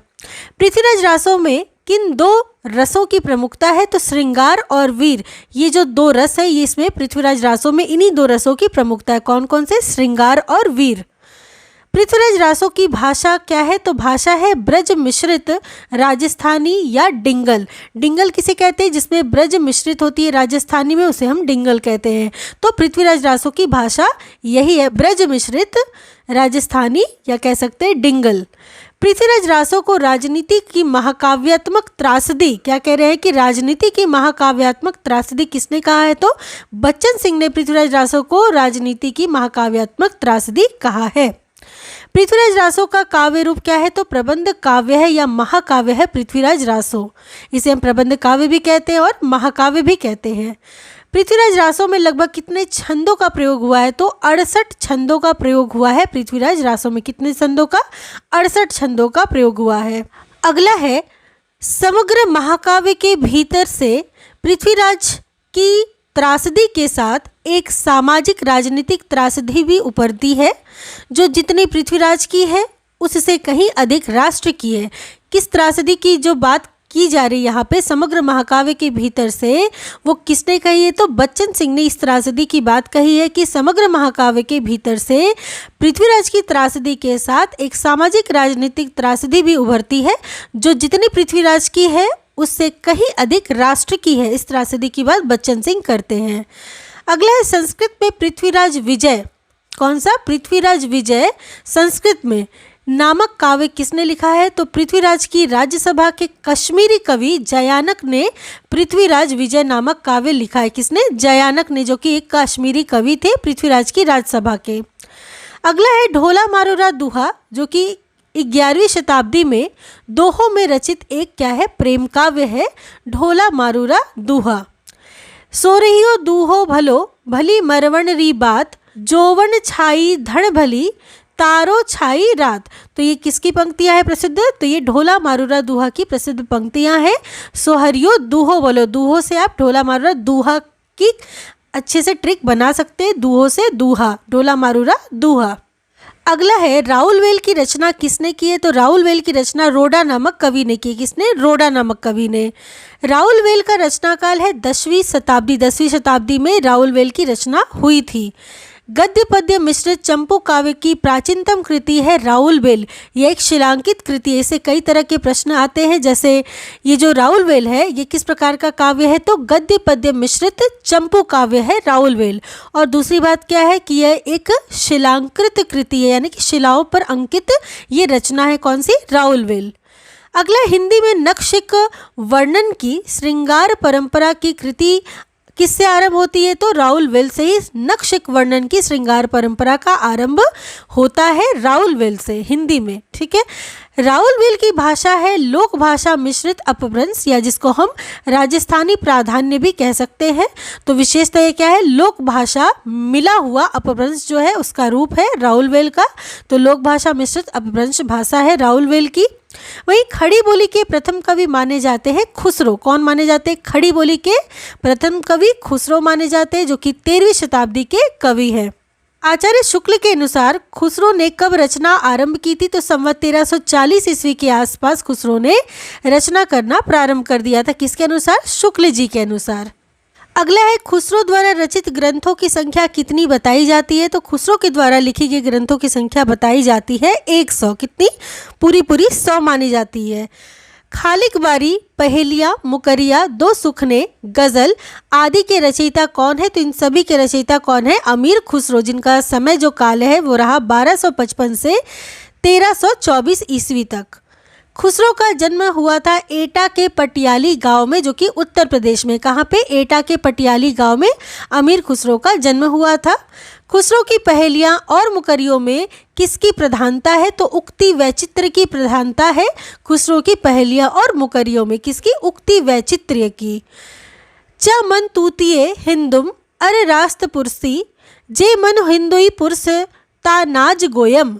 अर्थात मैं हिंदुस्तानी की तूती हूँ, मैं हिंदुस्तान की तूती हूँ। अगर तुम वास्तव में मुझसे कुछ पूछना चाहते हो तो हिंदवी में पूछो, जिससे कि मैं तुम्हें कुछ अद्भुत बातें बता सकूँ। यह कथन किसका है? तो यह महत्वपूर्ण और प्रसिद्ध कथन है अमीर खुसरो का। आगे हम खुसरो की कुछ प्रसिद्ध पहेलियों को देखेंगे। खुसरो की पहेलियाँ बहुत प्रसिद्ध है लोक में, जैसे एक थाल मोती से भरा, सबके सिर पर औंधा धरा, चारों ओर वह थाल फिरे, मोती उससे एक ना गिरे। इसका क्या है? पहेलीकार तो आकाश। अगला है, एक नार ने अचरज किया, सांप मारी पिंजड़े में दिया, जो जो सांप ताल को खाए, सूखे ताल सांप मर जाए। अर्थात दिया बाती। अगला है, एक नार दो को ले बैठी, टेढ़ी होके बिल में बैठी, जिसके बैठे उसे सुहाए, खुसरो उसके बल बल जाए। अर्थात पायजामा। अगला है, अर्थ तो इसका बूझेगा, मुंह देखो तो सूझेगा। इसका क्या है? दर्पण। आगे ब्रज भाषा में लिखी गई खुसरो की कुछ पहेलियां हैं, जैसे चूक गई कुछ वासो ऐसी, देश छोड़ भयो परदेसी। ध्यान दीजिएगा, ये सभी बहुत महत्वपूर्ण है परीक्षा के लिए। अगला है एम नार पिया को भानी, तन बाको सग राज्यो पानी। अगला है चाम मास वाके नहीं नेक, हाड़ हाड़ में वाके छेद, मोही अचंबो आवत ऐसे, वा में जीव बसत है कैसे।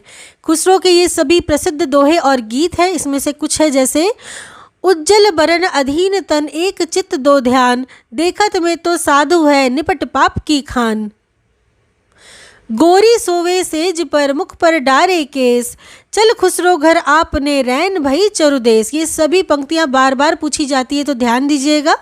अगला है मोरा जोबना नवेलस भयो है गुलाल। कभी कभी यहाँ नवेलरा भी रहता है, तो मेरा जोबना नवेलस भयो है गुलाल, कैसे गर दीनी कस मोरी माल, सूनी सेज इस वन लागे, बिरहा आगिन मोही डस उस जाए।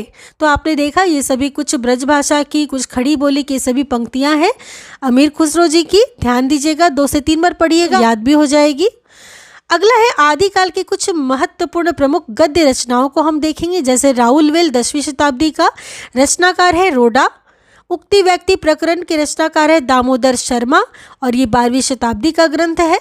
अगली रचना है वर्ण रत्नाकार ज्योतिरेश्वर ठाकुर की। ज्योतिरेश्वर ठाकुर मैथिल के कवि हैं। किस भाषा के? मैथिली कवि हैं।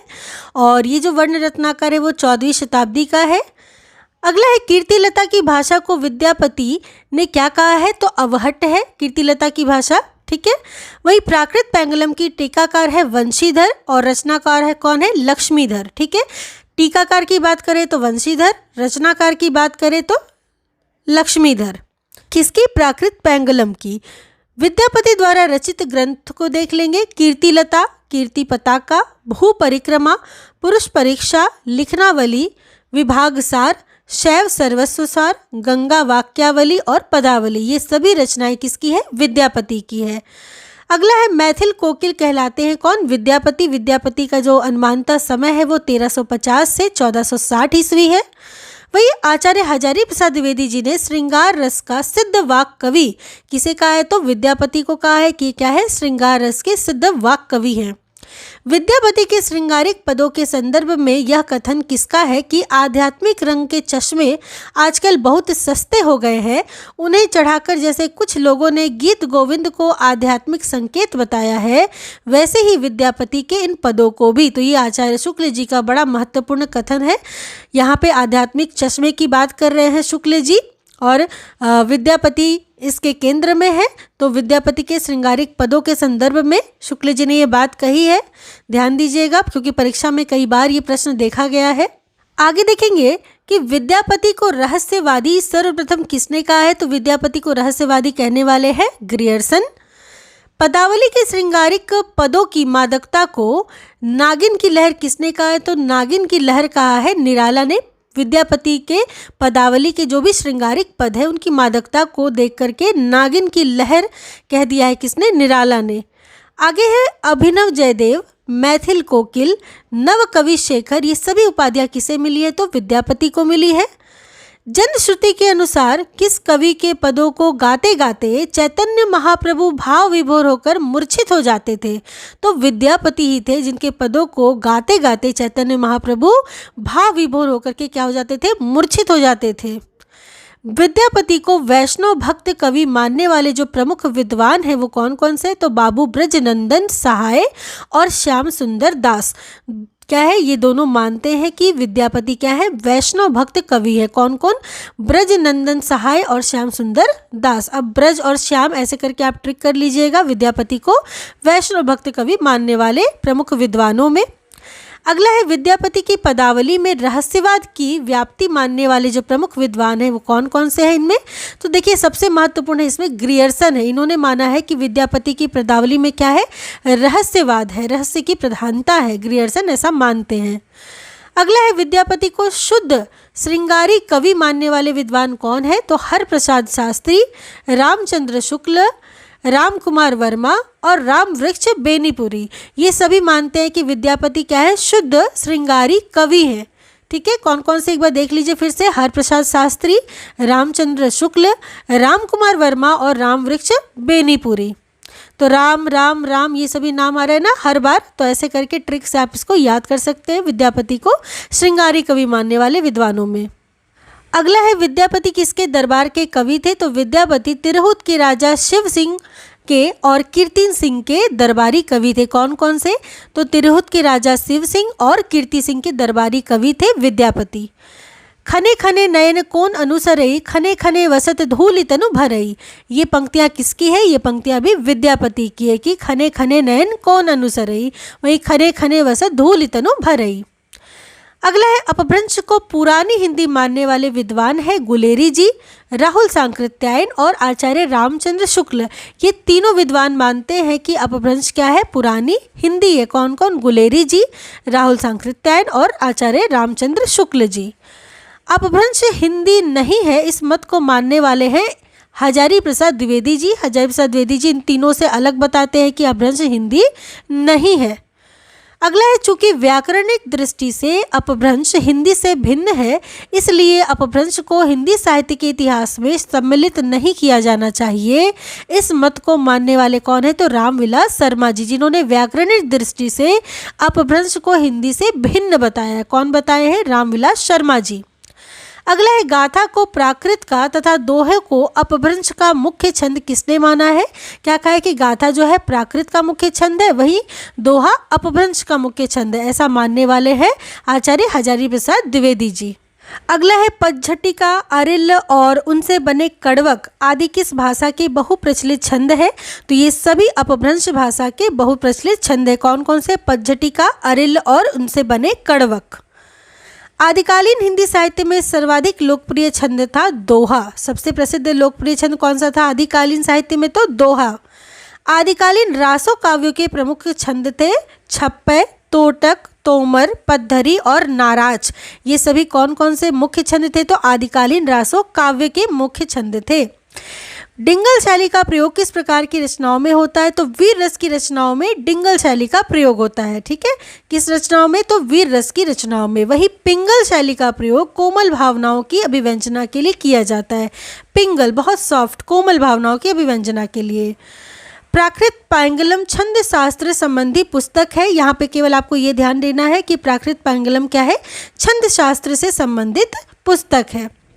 अगला है अपभ्रंश नाम किस शताब्दी में प्रयुक्त होने लग गया था? तो अपभ्रंश जो नाम है वो 7वीं शताब्दी में प्रयुक्त होने लग गया था। साधारणतः अपभ्रंश का काल माना जाता है 600 ईस्वी से 1300 ईस्वी तक। कब से? 600 ईस्वी से 1300 ईस्वी तक का काल अपभ्रंश का काल माना जाता है। आदिकाल में साहित्य रचना की कितनी धाराएं प्रचलित थी? तो आदिकाल में साहित्य रचना की जो धाराएं थी वो थी, देखिए सबसे पहले तो संस्कृत साहित्य, दूसरा प्राकृत एवं अपभ्रंश और तीसरा था देश भाषा साहित्य या हिंदी। तो 3 धाराएं प्रचलित थी, संस्कृत साहित्य, प्राकृत एवं अपभ्रंश और तीसरा क्या थी? देश भाषा साहित्य या हिंदी। अगला है सहजीय संप्रदाय की स्थापना किसने की थी? तो सहजीय संप्रदाय के संस्थापक थे सरहपा। कौन थे? सरहपा थे। सिद्ध साहित्य का प्रमुख केंद्र कहाँ था? तो सिद्ध साहित्य का प्रमुख केंद्र था श्री पर्वत पर। सिद्धों की प्रतीकात्मक भाषा कहलाती थी संध्या भाषा। क्या कहलाती थी? संध्या भाषा सिद्धों की प्रतीकात्मक भाषा। सिद्धों की भाषा को संध्या भाषा नाम किसने दिया? तो मुनि दत्त तथा अद्वै वज्र ने सिद्धों की भाषा को संध्या भाषा का। किसने? मुनि दत्त तथा अद्वै वज्र ने। आदिकाल का अधिकतम साहित्य कहाँ से प्राप्त हुआ है? तो आदिकाल का जो अधिकतम साहित्य वो प्राप्त हुआ है राजस्थान से। तो इस दृष्टि से आदिकाल की दृष्टि से राजस्थान कितना समृद्ध और महान रहा है। देखिए कि आदिकाल का जो अधिकतम साहित्य वो यहीं से प्राप्त हुआ, राजस्थान से। अगला है गेय पदों की परंपरा कहाँ से प्रारंभ हुई थी? तो गेय पदों यानी गीत वाले पदों की परंपरा प्रारंभ हुई थी सिद्धों से। उलटवासियों का पूर्व रूप हमें किसकी भाषा में मिलता है? तो सिद्धों की भाषा में, विशेषतः संध्या भाषा में मिलता है हमें उलटवासियों का पूर्व रूप। अगला है जैन साहित्य में रास परंपरा का प्रथम ग्रंथ कौन सा है? तो प्रथम ग्रंथ है शालिभद्र सूरीकृत भरतेश्वर बाहुबली रास, जो कि जैन साहित्य में रास परंपरा का प्रथम ग्रंथ है। कौन? भरतेश्वर बाहुबली रास, जिसको लिखा है शालिभद्र सूरी ने। जैन साहित्य में आचार शैली के काव्यों में घटनाओं के स्थान पर किसको प्राथमिकता दी गई है? तो घटनाओं के स्थान पर उपदेशात्मकता को प्रधानता दी गई है। जैन तीर्थंकरों के जीवन चरित्र तथा वैष्णव अवतारों की कथाएं जैन आदर्शों के आवरण में किस नाम से पदबद्ध की गई है? तो रास नाम से पदबद्ध की गई है। जैन तीर्थंकरों के जीवन चरित्र तथा वैष्णव अवतारों की कथाएं किस नाम से? रास नाम से। अगला है, चौपाई में पहली बार 12 मासा का वर्णन किस काव्य ग्रंथ में मिलता है? तो पहली बार 12 मासा का वर्णन मिलता है विजय चंद्र सूरी कृत नेमिनाथ चौपाई में, जो सन 1200 ईस्वी की रचना है और विनय चंद्र सूरी इसके लेखक है। इसी चौपाई में पहली बार 12 मासा का वर्णन मिलता है नेमिनाथ चौपाई में। अगला है, देवसेन कृत दब्ब सहापयास यानी कि द्रव्य, स्वभाव और प्रकाश का गाथा या साहित्य की प्राकृत में रूपांतरण किसने किया? तो माइल धवल ने। ये जो देवसेन कृत दब्ब सहापयास था, जिसको द्रव्य, स्वभाव और प्रकाश के नाम से भी जाना जाता है, इसे गाथा या साहित्य की प्राकृत में रूपांतरण किया था माइल धवल ने। वही नेमिनाथ चर्यू किसने लिखी है? तो नेमिनाथ चर्यू लिखी है हरिभद्र सूरी ने। किसने? हरिभद्र सूरी ने। अगला है, प्राकृत पेंगलम। इनमें देखिए जो रचनाएं हैं कवियों की वो मिलती है, विद्याधर की रचनाएं मिलती हैं, बब्बर की रचनाएं मिलती है। किसमें? प्राकृत पेंगलम में। पूछा जा रहा है कि प्राकृत पेंगलम में किन कवियों की रचनाएं मिलती हैं? तो विशेषता आप दो जान लीजिए, बब्बर की और विद्याधर की रचनाएं मिलती हैं प्राकृत पेंगलम में। हिंदी का प्रथम ऐतिहासिक रास ग्रंथ कौन सा है? तो हिंदी का प्रथम ऐतिहासिक रास ग्रंथ है पंच पांडव चरित रास। कौन सा? पंच पांडव चरित रास है हिंदी का प्रथम ऐतिहासिक रास ग्रंथ। गोरखनाथ ने कौन सा योग मार्ग चलाया? तो षट चक्रों वाला योग मार्ग चलाया था गोरखनाथ ने। सिद्ध सिद्धांत पद्धति ग्रंथ संबंधित है हठ योग से। किससे संबंधित है? हठ योग से संबंधित है सिद्ध सिद्धांत पद्धति। आचार्य शुक्ल जी के अनुसार चंद-बरदाई का जन्म कहाँ हुआ था? तो लाहौर में जन्म हुआ था चंद-बरदाई का, शुक्ल जी के आधार पर। नरपति नालकृत बिसल देव रासो किस प्रकार का काव्य है? तो यह एक मुक्तक काव्य है, जिसे हम गीति काव्य के नाम से भी कह सकते हैं। तो मुक्तक या गीति काव्य है बिसल देव रासो, जो कि नरपति नाल के द्वारा लिखी गई रचना है। वही स्वयंभू कृत पौमचर्यू, स्वयंभू पौमचर्यू के रचनाकार हैं। तो स्वयंभू कृत पौमचर्यू में किस कथा का वर्णन है? तो पौमचर्यू में रामायण है। ये एक रामायण है। क्या है? रामायण। तो रामायण में किसका वर्णन है? राम जी का वर्णन है। तो वही कह रहे हैं कि पौमचर्यू में किस कथा का वर्णन है? तो राम जी की कथा का वर्णन है, रामायण है पौमचर्यू। स्वयंभू अपभ्रंश के जैन कवियों में सर्वाधिक प्रसिद्ध कवि माने जाते हैं और इनके उपरांत अपभ्रंश के दूसरे जो उल्लेखनीय कवि हैं वो थे पुष्पदंत। पहले थे स्वयंभू और दूसरे थे पुष्पदंत, जो कि अपभ्रंश के जैन कवियों में बहुत प्रसिद्ध थे। अपभ्रंश का भवभूति किसे माना जाता है? तो भवभूति माना जाता है पुष्पदंत को। डॉक्टर भोलाशंकर व्यास ने पुष्पदंत की तुलना संस्कृत के किस कवि से करना समीचीन समझा है? तो भोलाशंकर व्यास ने पुष्पदंत की तुलना संस्कृत के माघ कवि से की है। अपभ्रंश के फागु काव्य से आशय क्या है? तो अपभ्रंश के जो फागु काव्य से आशय है वसंत ऋतु का काव्य। फागु काव्य अर्थात वसंत ऋतु का काव्य। बौद्धों द्वारा रचित अपभ्रंश साहित्य क्या कहलाता है? सिद्ध साहित्य। क्या कहलाता है? सिद्ध साहित्य। बौद्धों द्वारा रचित अपभ्रंश साहित्य को हम सिद्ध साहित्य कहते हैं। अगला है, आदिकाल में रचित साहित्य में कौन सा पक्ष लुप्त हो रहा है? तो आदिकाल में रचित साहित्य में राष्ट्रीय चेतना लुप्त हो रही थी। कयामास वध किस ग्रंथ की प्रमुख घटना है? तो यह पृथ्वीराज रासो की महत्वपूर्ण घटना है कयामास वध। और ये परीक्षाओं में पूछा जाता है कि किस ग्रंथ की प्रमुख रचना है कयामास वध? तो पृथ्वीराज रासो की घटना है प्रमुख। आचार्य शुक्ल के अनुसार वीरगीत के रूप में सबसे पुरानी पुस्तक कौन सी है? तो वीरगीत के रूप में सबसे पुरानी पुस्तक है बिसलदेव रासो, शुक्ल जी के अनुसार। अगला है, समग्र भारतीय साहित्य में हिंदी ही एकमात्र ऐसी भाषा है जिसमें पश्चिमी आर्यों की रूढ़िप्रियता, कर्मनिष्ठा के साथ साथ पूर्वी आर्यों की भाव प्रवणता, विद्रोही वृत्ति और प्रेम निष्ठा का मणिकांचन योग हुआ है। यह कथन किसका है? तो यह कथन है आचार्य हजारी प्रसाद द्विवेदी जी का। तो मणिकांचन योग की बात हजारी प्रसाद द्विवेदी जी कहते हैं। ऐसे करके आप ट्रिक से याद कीजिएगा। अगला है पुरुष कहानी हो कहो जसु पंथावय पुन्नु। तो यह जो कथन है, यह जो पंक्तियां है वो किसका है? तो इन पंक्तियां हैं विद्यापति की और कीर्ति लता से ये पंक्तियां ली गई हैं। पुरुष कहानी हो कहो जसु पंथावय पुन्नु। अगला है अमीर खुसरो का असली नाम क्या था? तो अबुल हसन था असली नाम अमीर खुसरो का। वही विद्यापति कृत पदावली की भाषा क्या है? तो पदावली की भाषा थी मैथिली। परमाल रासों का प्रधान रस था वीर रस। अगला है प्राकृत की अंतिम अपभ्रंश अवस्था से हिंदी साहित्य का आविर्भाव किसने माना है? तो आचार्य शुक्ल जी ने माना है प्राकृत की अंतिम अपभ्रंश अवस्था से ही हिंदी साहित्य का आविर्भाव। अवधू रहिया हाटे बाटे रुस विरस की छाया, तजबा काम क्रोध लोभ मोह संसार की माया। ये पंक्तियाँ किसकी है? तो ये पंक्तियाँ हैं गोरखनाथ की। अवधू गोरखनाथ को भी कहा जाता है, तो ध्यान दीजिएगा, ट्रिक से याद भी कर सकते हैं गोरखनाथ के लिए अवधू। तो अवधू रहिया हाटे बाटे रूस विरस की छाया। अगला है स्वामी तुम गुरु गोसाई, अम्हे जो शिव शब्द एक बूझीबा, निरारंबे चेला कूण विधि रहे, सतगुरु होई ना पूछिया कहे।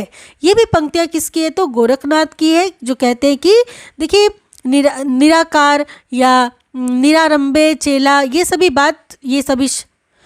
अब देखिए यहाँ जो निरारंबे है, इस प्रकार का निरारंभ की बात कौन करते हैं? गोरखनाथ करते हैं। तो आप ट्रिक से इसको याद कर सकते हैं, आप चाहे अपना भी कोई ट्रिक बना सकते हैं। तो स्वामी तुम गुरु गोसाई में जो शिव शब्द एक बूझीवा, शिव और शब्द सबको क्या बूझते हैं? एक ही समान समझते हैं। निरारंबे चेला कूण विधि रहे, सतगुरु होई ना सतगुरु होई सा पूछिया कहे। किसकी पंक्तियां हैं? तो गोरखनाथ की हैं। अगला है भल्ला हुआ जो मारिया, वहणी मारा कंतु, लज्जे जम तू वयंसी, अहो जई भग्गा धरु एंतु। ये पंक्तियां हैं प्रसिद्ध हेमचंद्र की। हेमचंद्र भल्ला हुआ जो मारिया, ठीक है, किसका है? हेमचंद्र की पंक्तियां हैं। अगला है 84 सिद्धों में, सिद्ध कितने थे? 84 थे। तो 84 सिद्धों में बहुत से कछुए, चमार, धोबी, डोम, कहार, लकड़हारे, दर्जी तथा बहुत से शूद्र कहे जाने वाले लोग थे। अतः जाति पाति के खंडन तो वे आप ही थे। ये पंक्तियाँ किसकी है? तो ये पंक्तियाँ हैं आचार्य शुक्ल जी की। अगला है 1873 ईस्वी में प्रकाशित भाषा काव्य संग्रह किसने लिखा है? तो महेश दत्त शुक्ल जी ने भाषा काव्य संग्रह लिखा है 1873 ईस्वी में। हिंदी साहित्य इतिहास लिखने वाले कुछ प्रमुख विद्वानों को हम देख लेंगे। डॉक्टर सूर्यकांत शास्त्री, पंडित रमाशंकर शुक्ल, डॉक्टर रामकुमार वर्मा, रामनरेश त्रिपाठी, पदुमलाल पुन्नालाल बख्शी, श्याम सुंदर दास, आचार्य हजारी प्रसाद द्विवेदी, आचार्य शुक्ल, आचार्य चतुर्सेन शास्त्री आदि, इन सभी ने क्या किया था? हिंदी साहित्य इतिहास लिखा था। सन 1917 ईस्वी में प्रकाशित कविता कौमुदी, कितने में प्रकाशन वर्ष पूछा जाता है कविता कौमुदी का? तो 1917 ईस्वी में प्रकाशित हुई थी कविता कौमुदी, और उसके लेखक कौन थे? रामनरेश त्रिपाठी। अगला है जिस समय मुसलमान भारत में आए थे उस समय सच्चे धर्म भाव का बहुत कुछ ह्रास हो चुका था। परिवर्तन के लिए बहुत बड़े धक्कों की आवश्यकता थी। ऐसा कहते हैं आचार्य शुक्ल जी कि जिस समय मुसलमान भारत आए थे उस समय क्या हो रहा था? सच्चे धर्म भाव का बहुत कुछ ह्रास हो चुका था और परिवर्तन के लिए क्या जरूरत थी? बहुत बड़े धक्कों की आवश्यकता थी, ऐसा शुक्ल जी लिखते हैं। अगला है मनहु कला ससभान कला 1600 बन्निया, किस रासो ग्रंथ की पंक्तियां है? तो यह पृथ्वीराज रासो की महत्वपूर्ण पंक्ति है। 1600 बन्निया ऐसे करके मनहु कला ससभान कला पृथ्वीराज रासो की पंक्ति है। अगला है पृथ्वीराज समय किस ग्रंथ का एक भाग है? तो पृथ्वीराज समय पृथ्वीराज रासो का एक भाग है। वही ढोला मारोरा दुहा की नायिका का नाम क्या है? तो मारवणी नाम है नायिका का ढोला मारोरा दुहा की। बिसलदेव रासो की नायिका का नाम है राजमती, जो कि भोज परमार की पुत्री है, और बिसलदेव रासो की नायिका है राजमती। अभी अंतर की त्यागे माया दुबुद्ध्या मेटी सहज में रहे, पंक्तियाँ किसकी है? ये भी पंक्तियाँ किसकी है? गोरखनाथ की। अभी अंतर की त्यागे माया की बात करते हैं गोरखनाथ। अगला है विजयपाल रासो के रचयिता है नल्ल सिंह, ठीक है, क्या है? नल्ल सिंह है विजयपाल रासो के रचयिता। अगला है पृथ्वीराज रासो को सुख सुखी संवाद, कौन सा संवाद? सुख सुखी संवाद के रूप में रचित किसने माना है? तो पंडित आचार्य हजारी प्रसाद द्विवेदी जी ने पृथ्वीराज रासो को सुख सुखी संवाद के रूप में रचित माना है। किस हिंदी काव्य में सर्वप्रथम 12 मासा का वर्णन किया गया है? तो बिसलदेव रासो में, जो कि सन 1155 ईस्वी की रचना है, इसी बिसलदेव रासो में 12 मासा का वर्णन मिलता है। पृथ्वीराज रासो में पृथ्वीराज चौहान और जयचंद के युद्ध का वर्णन किस समय या अध्याय में मिलता है? आपको पता ही है कि पृथ्वीराज रासो में जो भी सर्ग और अध्याय आए हैं उसको समय कहा जाता है। तो कहा जा रहा है कि पृथ्वीराज चौहान और जयचंद के युद्ध का वर्णन किस समय में मिलता है? तो कन्न उज्ज समय में मिलता है पृथ्वीराज चौहान और जयचंद के युद्ध का वर्णन, कन्न उज्ज समय। अगला है, विद्यापति किस संप्रदाय के थे? तो विद्यापति शैव संप्रदाय के थे। किस प्रसिद्ध मैथिल कवि के पिता गणपति ठाकुर संस्कृत के उच्च कोटि के विद्वान और राजाश्रित कवि थे? तो विद्यापति के पिता ही जो थे वो प्रसिद्ध मैथिल के कवि थे जिनका नाम था गणपति ठाकुर। अगला है, कीर्तिलता और कीर्ति पताका की रचना किस भाषा में हुई है? तो कीर्तिलता और कीर्ति पताका की भाषा है अवहट, जबकि पदावली की जो भाषा है वो है मैथिली। सहजयान के प्रवर्तक है सरहपा। कौन है सरहपा? सहजयान के प्रवर्तक। अगला है, सर्वाधिक चरित्र काव्य किस साहित्य के अंतर्गत रचे गए हैं? तो सर्वाधिक चरित्र काव्य रचे गए हैं जैन साहित्य के अंतर्गत। करकंड चरित्र के रचनाकार है कनकामर मुनि। कनकामर मुनि ने करकंड चरित्र की रचना की है। 84 सिद्धों में प्रथम सिद्ध थे सरहपा, जो हमने पहले भी पढ़ा था कि प्रथम सिद्ध थे सरहपा 84 सिद्धों में। वही प्राकृत पेंगुलम जो कि 14वीं शताब्दी की रचना है, इसके रचनाकार है लक्ष्मीधर और इसके टीकाकार भी हमने पढ़े थे वंशीधर को। तो प्राकृत पेंगुलम के रचनाकार है लक्ष्मीधर और प्राकृत पेंगुलम के टीकाकार है वंशीधर। अगला है, सिद्धों की तरह सहज पर जोर देने वाले प्रमुख जैन कवि हैं जोइंद और राम सिंह। कौन? ये क्या करते हैं? सिद्धों की तरह सहज पर जोर देने वाले प्रमुख जैन कवि हैं जोइंद और राम सिंह। अगला है, प्राकृत व्याकरण के रचयिता कौन है? तो प्राकृत व्याकरण के रचयिता है हेमचंद्र। नागकुमार चरित जसहर चरियु के रचयिता है कौन? पुष्पदंत। पुष्पदंत ने नागकुमार चरियु या नागकुमार चरित तथा दशहर चरियु की रचना की थी। आगे देखेंगे, आदिकाल को अपभ्रंश काल किसने कहा है? तो आदिकाल को अपभ्रंश काल कहा है धीरेन्द्र वर्मा जी ने। स्वयंभूकृत पौमचर्यु की रचना किस शैली में हुई है? तो पौमचर्यु की रचना हुई है दोहा चौपाई शैली में, या इसे हम कड़वक बद्ध शैली भी कहते हैं। क्या कहते हैं? दोहा चौपाई शैली या फिर कड़वक बद्ध शैली में रचना हुई है पौमचर्यु की। जोई जोई पिंडे सोई ब्रह्मांडे पंक्तियां किसकी है? तो पिंड ब्रह्मांड की बात गोरखनाथ करते हैं, तो गोरखनाथ की ये पंक्तियां हैं, जोई जोई पिंडे सोई ब्रह्मांडे। आदिकाल को अत्यधिक विरोधी और व्याघातों का युग किसने कहा है? तो आदिकाल को अत्यधिक विरोधी और व्याघातों का युग कहा है आचार्य हजारी प्रसाद द्विवेदी जी ने। वही हिंदी साहित्य का आरंभ 8वीं सदी से मानने वाले जो प्रमुख विद्वान हैं उनमें है ग्रियर्सन, मिश्र बंधु, राहुल सांकृत्यायन, गुलेरी जी और रामकुमार वर्मा जी, जिन्होंने माना है कि हिंदी साहित्य का आरंभ 8वीं सदी से होता है। कुट्टिल केस सुदेश पोह परिचितात पिक्क सद कमल गंध बटासंद हंस गति चलित मंद मंद। ये पंक्तियां किसकी है? तो ये पंक्तियां हैं चंदवरदाई जी की। कुट्टिल केस सुदेश पोह परिचितार्थ पिक्क सद कमलगंध बटासंद हंस गति चलित मंद मंद। ठीक है, तो चंद और मंद ऐसे करके आप इसको ट्रिक से याद कर लीजिएगा। चंदवरदाई इनके रचनाकार है पंक्तियों के। आगे है, हिंदू समाज में नीची से नीची समझी जाने वाली जाति भी अपने से नीची एक और जाति ढूंढ लेती है। यह कथन किसका है? तो यह कथन है आचार्य हजारी प्रसाद द्विवेदी जी का। अपनी किस रचना को विद्यापति ने कहानी कहा है? तो कहानी कहा है कीर्तिलता को विद्यापति ने, कि क्या है? कीर्तिलता एक कहानी है। अगला है, कौन सा रासो ग्रंथ वीर गाथात्मक नहीं है? तो बिसल देव रासो वीर गाथात्मक नहीं है। आचार्य शुक्ल के अनुसार आदिकाल में अपभ्रंश में 4 साहित्यिक पुस्तकें कौन कौन सी थी? तो वे साहित्यिक जो 4 पुस्तकें थी आदिकाल में अपभ्रंश की, वे थी विजयपाल रासो, हमीर रासो, कीर्तिलता और कीर्ति पताका। ये 4 पुस्तकें थी अपभ्रंश की। मुंज और भोज का समय है संवत 1050। क्या समय है? संवत 1050 मुंज और भोज का। वही महाराज भोज के समय से लेकर हमीर देव के समय तक की अवधि को आदिकाल माना है किसने? आचार्य शुक्ल जी ने।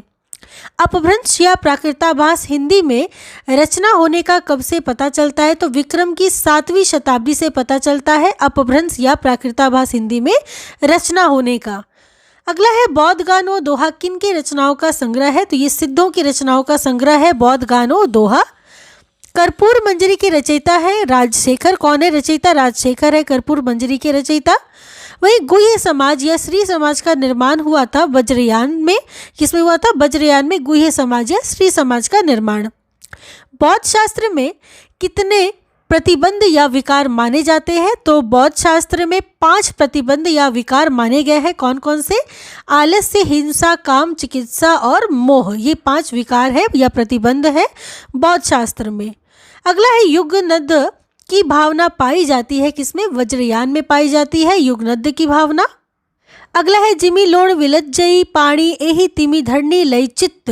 यह कथन किसका है? तो यह कथन है कणहप्पा का, जो कहते हैं कि जिमी लोण विलज्जई पाणी एही तिमी धरनी लई चित्त। कणहप्पा, सरहपा, विरूपा, कणहप्पा, लुइपा, इन सब का सही कालक्रम के अनुसार क्या है? तो सबसे पहले सरहपा, फिर लुइपा या लुइपा, फिर विरूपा और तब जाके कणहप्पा। इस प्रकार सरहपा, लुइपा, विरूपा और कणहप्पा ये इनका सही कालक्रम के आधार पर क्रम है।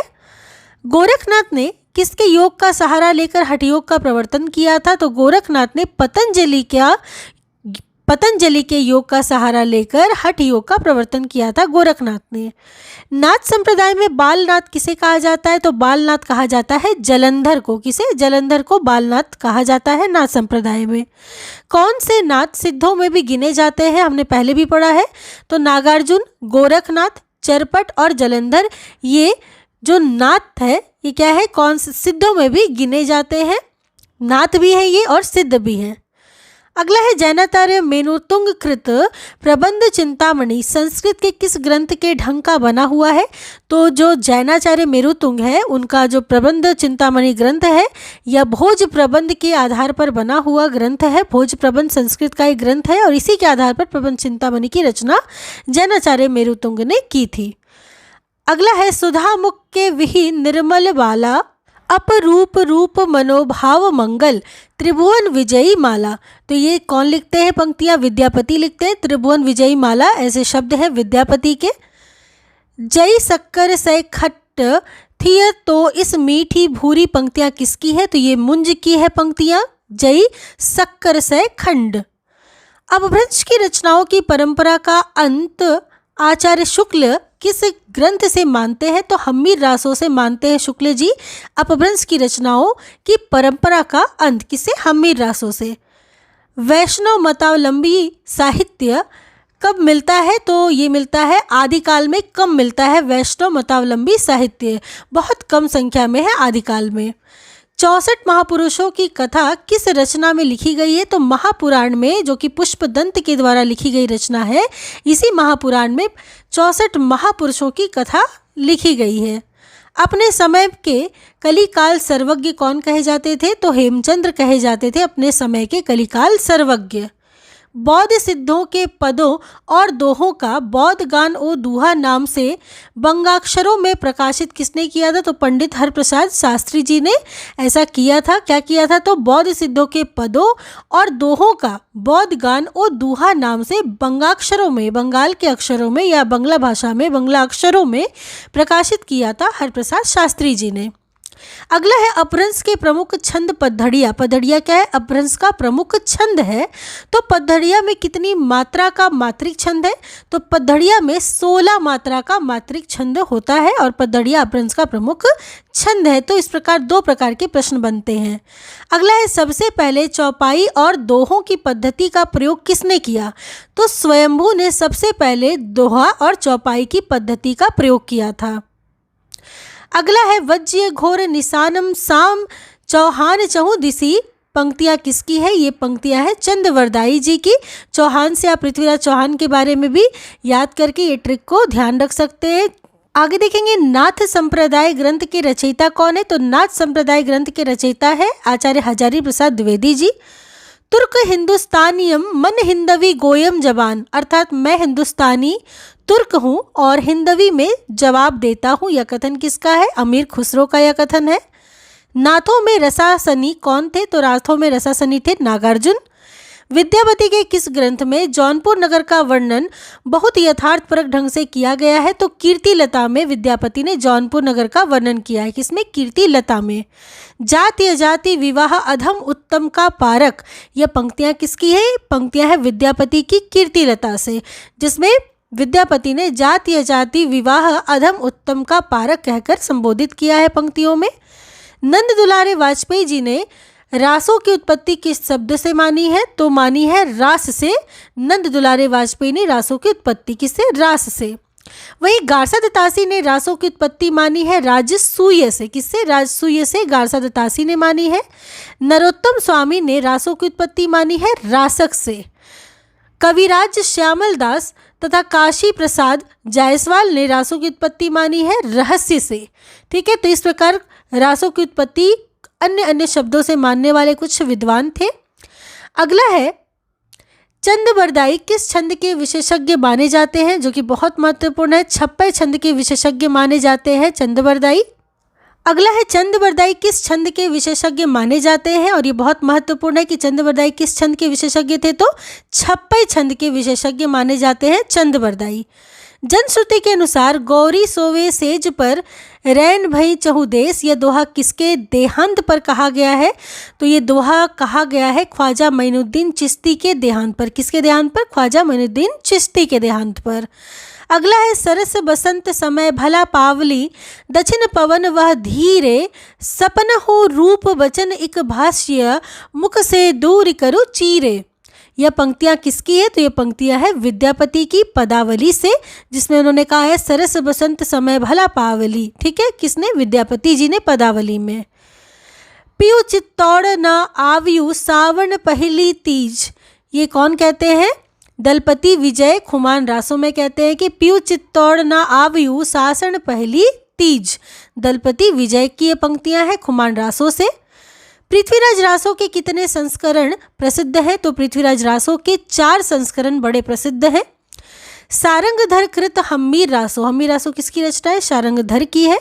तो सारंगधर कृत हम्मीर रासों के कुछ छंद ग्रंथ में मिलते हैं। किसमें मिलते हैं? प्राकृत पैंगलम में मिलते हैं कुछ छंद। अगला है पृथ्वीराज रासों का सबसे बड़ा संस्करण निकला था कहाँ से? नागरी प्रचारणी सभा काशी से प्रकाशित हुआ था यह संस्करण, जिसमें 16,306 छंद थे और 69 इसमें समय थे। हरप्रसाद शास्त्री ने रासों की उत्पत्ति मानी है राजयश से।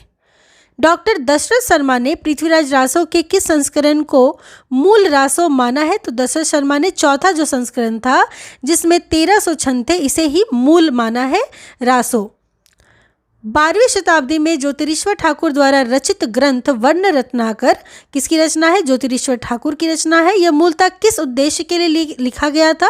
तो ये राजकुमारों को स्थानीयता का ज्ञान कराने के लिए लिखा गया था ज्योतिरीश्वर ठाकुर के द्वारा वर्ण रत्नाकर। किस ग्रंथ में बनारस और आसपास के प्रदेश, संस्कृति और भाषा आदि पर अच्छा प्रकाश पड़ता है और उस युग के काव्य रूपों के संबंध में भी थोड़ी बहुत जानकारी प्राप्त होती है? तो दामोदर शर्मा कृत उक्ति व्यक्ति प्रकरण में ही बनारस के आसपास के प्रदेश, संस्कृति, भाषा आदि पर अच्छा प्रकाश पड़ता है, जानकारी मिलती है दामोदर शर्मा के द्वारा लिखी गई रचना उक्ति व्यक्ति प्रकरण में। अगला है ढोला बारूरा दोहा के रचनाकार कौन है? तो ढोला बारूरा दोहा के रचनाकार है कवि कल्लोल। हिदायतनामा के लेखक है ख्वाजा बंदा नेवाज। ख्वाजा बंदा नेवाज ने लिखा है हिदायतनामा। अगला है डॉक्टर वूलर ने किस कृति के आधार पर पृथ्वीराज रासों की अप्रामाणिकता सिद्ध की थी? तो डॉक्टर वूलर ने कवि जयानक रचित पृथ्वीराज विजय के आधार पर ही पृथ्वीराज रासों की अप्रामाणिकता सिद्ध की थी। रघुनाथ चरित हनुमंत कृत भूप भोज उद्धरिय जिमि, पृथ्वीराज सुजन कवि चंद कृत चंद नंद उद्धरिय तिमि। यह पंक्तियाँ किस ग्रंथ की है? तो समझ में ही आ रहा है पृथ्वीराज से कि पंक्तियाँ कहाँ की है? पृथ्वीराज रासों से ली गई हैं। अगला है वसंत विलास है। तो वसंत विलास क्या है? 84 दोहों में रचित एक श्रृंगारिक काव्य है वसंत विलास, जिसमें वसंत और स्त्रियों पर उसके विलासपूर्ण प्रभाव का मनोहारी चित्रण किया गया है। वसंत विलास में 84 दोहों में रचित एक श्रृंगारिक काव्य है। अगला है डॉक्टर माता प्रसाद गुप्त के अनुसार वसंत विलास का रचनाकाल क्या है? 13वीं शती। क्या है? 13वीं शती वसंत विलास का रचनाकाल। इणी परी कोयली कूजई पूजई युवती मनोर, विदुर वियोगिनी धूजई कूंजई मयण किशोर। यह पंक्तियां किस काव्य ग्रंथ की है? तो यह पंक्तियां वसंत विलास से ली गई है। ठीक है, जहाँ पे क्या है, वियोगिनी की बात है, विदुर की बात है, कोई मयूर के, है ना, कूजई मयण, इन सब की बात है, कोकिल कूकते हैं, इसकी बात है। कहाँ? वसंत विलास से ली गई ये पंक्तियां हैं। अगला है रामचंद्र शुक्ल का हिंदी साहित्य का इतिहास। प्रथमतः हिंदी शब्द सागर की भूमिका में, ध्यान दीजिएगा, ये पूछा जाता है बहुत बार। तो प्रथमतः हिंदी शब्द सागर की भूमिका में किस शीर्षक से प्रकाशित हुआ था? तो ये प्रकाशित हुआ था हिंदी साहित्य के विकास के नाम से। ठीक है, जनवरी सन 1929 ईस्वी में हिंदी साहित्य का विकास। ठीक है, तो ध्यान दीजिएगा, हिंदी शब्द सागर की भूमिका में हिंदी साहित्य के विकास के रूप में जनवरी सन 1929 ईस्वी में ये प्रकाशित हुआ था। विद्यापति ने कीर्ति लता को किस संवाद के रूप में लिखा है? तो भृंग भृंगी संवाद के रूप में लिखा है विद्यापति ने कीर्ति लता को। किसके बारे में कहा जा रहा है? कीर्ति लता के बारे में, भृंग भृंगी संवाद। जय सुरसा हो सई मम भाषा, जो जो बुझ ही सो करही प्रशंसा। ये पंक्तियां किसकी है? तो ये पंक्तियां हैं विद्यापति की कीर्ति लता से। ठीक है, जय सुरसा हो सई मम भाषा, जो जो बुझिन ही सो करही प्रशंसा। अगला है ऐतिहासिक चेतना व पूर्व परंपरा की दृष्टि से हिंदी के सबसे अधिक सशक्त इतिहासकार कौन है? क्या बात कर रहा है? ऐतिहासिक चेतना व पूर्व परंपरा की। तो इस दृष्टि से हजारी प्रसाद द्विवेदी हिंदी के सबसे अधिक सशक्त इतिहासकार माने जाते हैं। भक्ति साहित्य से वास्तविक हिंदी साहित्य का आरंभ किसने माना है? तो आचार्य हजारी प्रसाद द्विवेदी जी ने ही भक्ति साहित्य से वास्तविक हिंदी साहित्य का आरंभ माना है। अगला है हिंदी साहित्य इतिहास की परंपरा में सर्वोच्च स्थान किसका माना जाता है? तो हिंदी साहित्य के इतिहास की परंपरा में सबसे ऊंचा स्थान आचार्य रामचंद्र शुक्ल जी का है, इन्हें ही माना जाता है। तो इस प्रकार इस वीडियो के अंतर्गत हमने पूरा आदिकाल पढ़कर समाप्त कर लिया है। हम वस्तुनिष्ठ हिंदी पढ़ रहे हैं पुनीत कुमार राय जी की, और आशा करती हूँ कि इस वीडियो से आपको परीक्षा में बहुत लाभ मिलेगा। वीडियो को अच्छे से पढ़िएगा और लोगों के साथ भी शेयर कीजिएगा। पहली बार वीडियो पर आ रहे हैं तो अच्छे से इसको पढ़िए और साथ साथ चैनल को सब्सक्राइब कर लीजिएगा, बेल आइकन को प्रेस कर लीजिएगा, ताकि इसी प्रकार की वीडियोस आपको हर बार मिलती रहे जब भी मैं वीडियो अपलोड करूं, और आपकी पढ़ाई अच्छे से हिंदी विषय से चलती रहे। तो चलिए, मिलती हूं अगली एक नई कक्षा में एक नई विषय वस्तु के साथ। तब तक के लिए आप सबका बहुत बहुत धन्यवाद।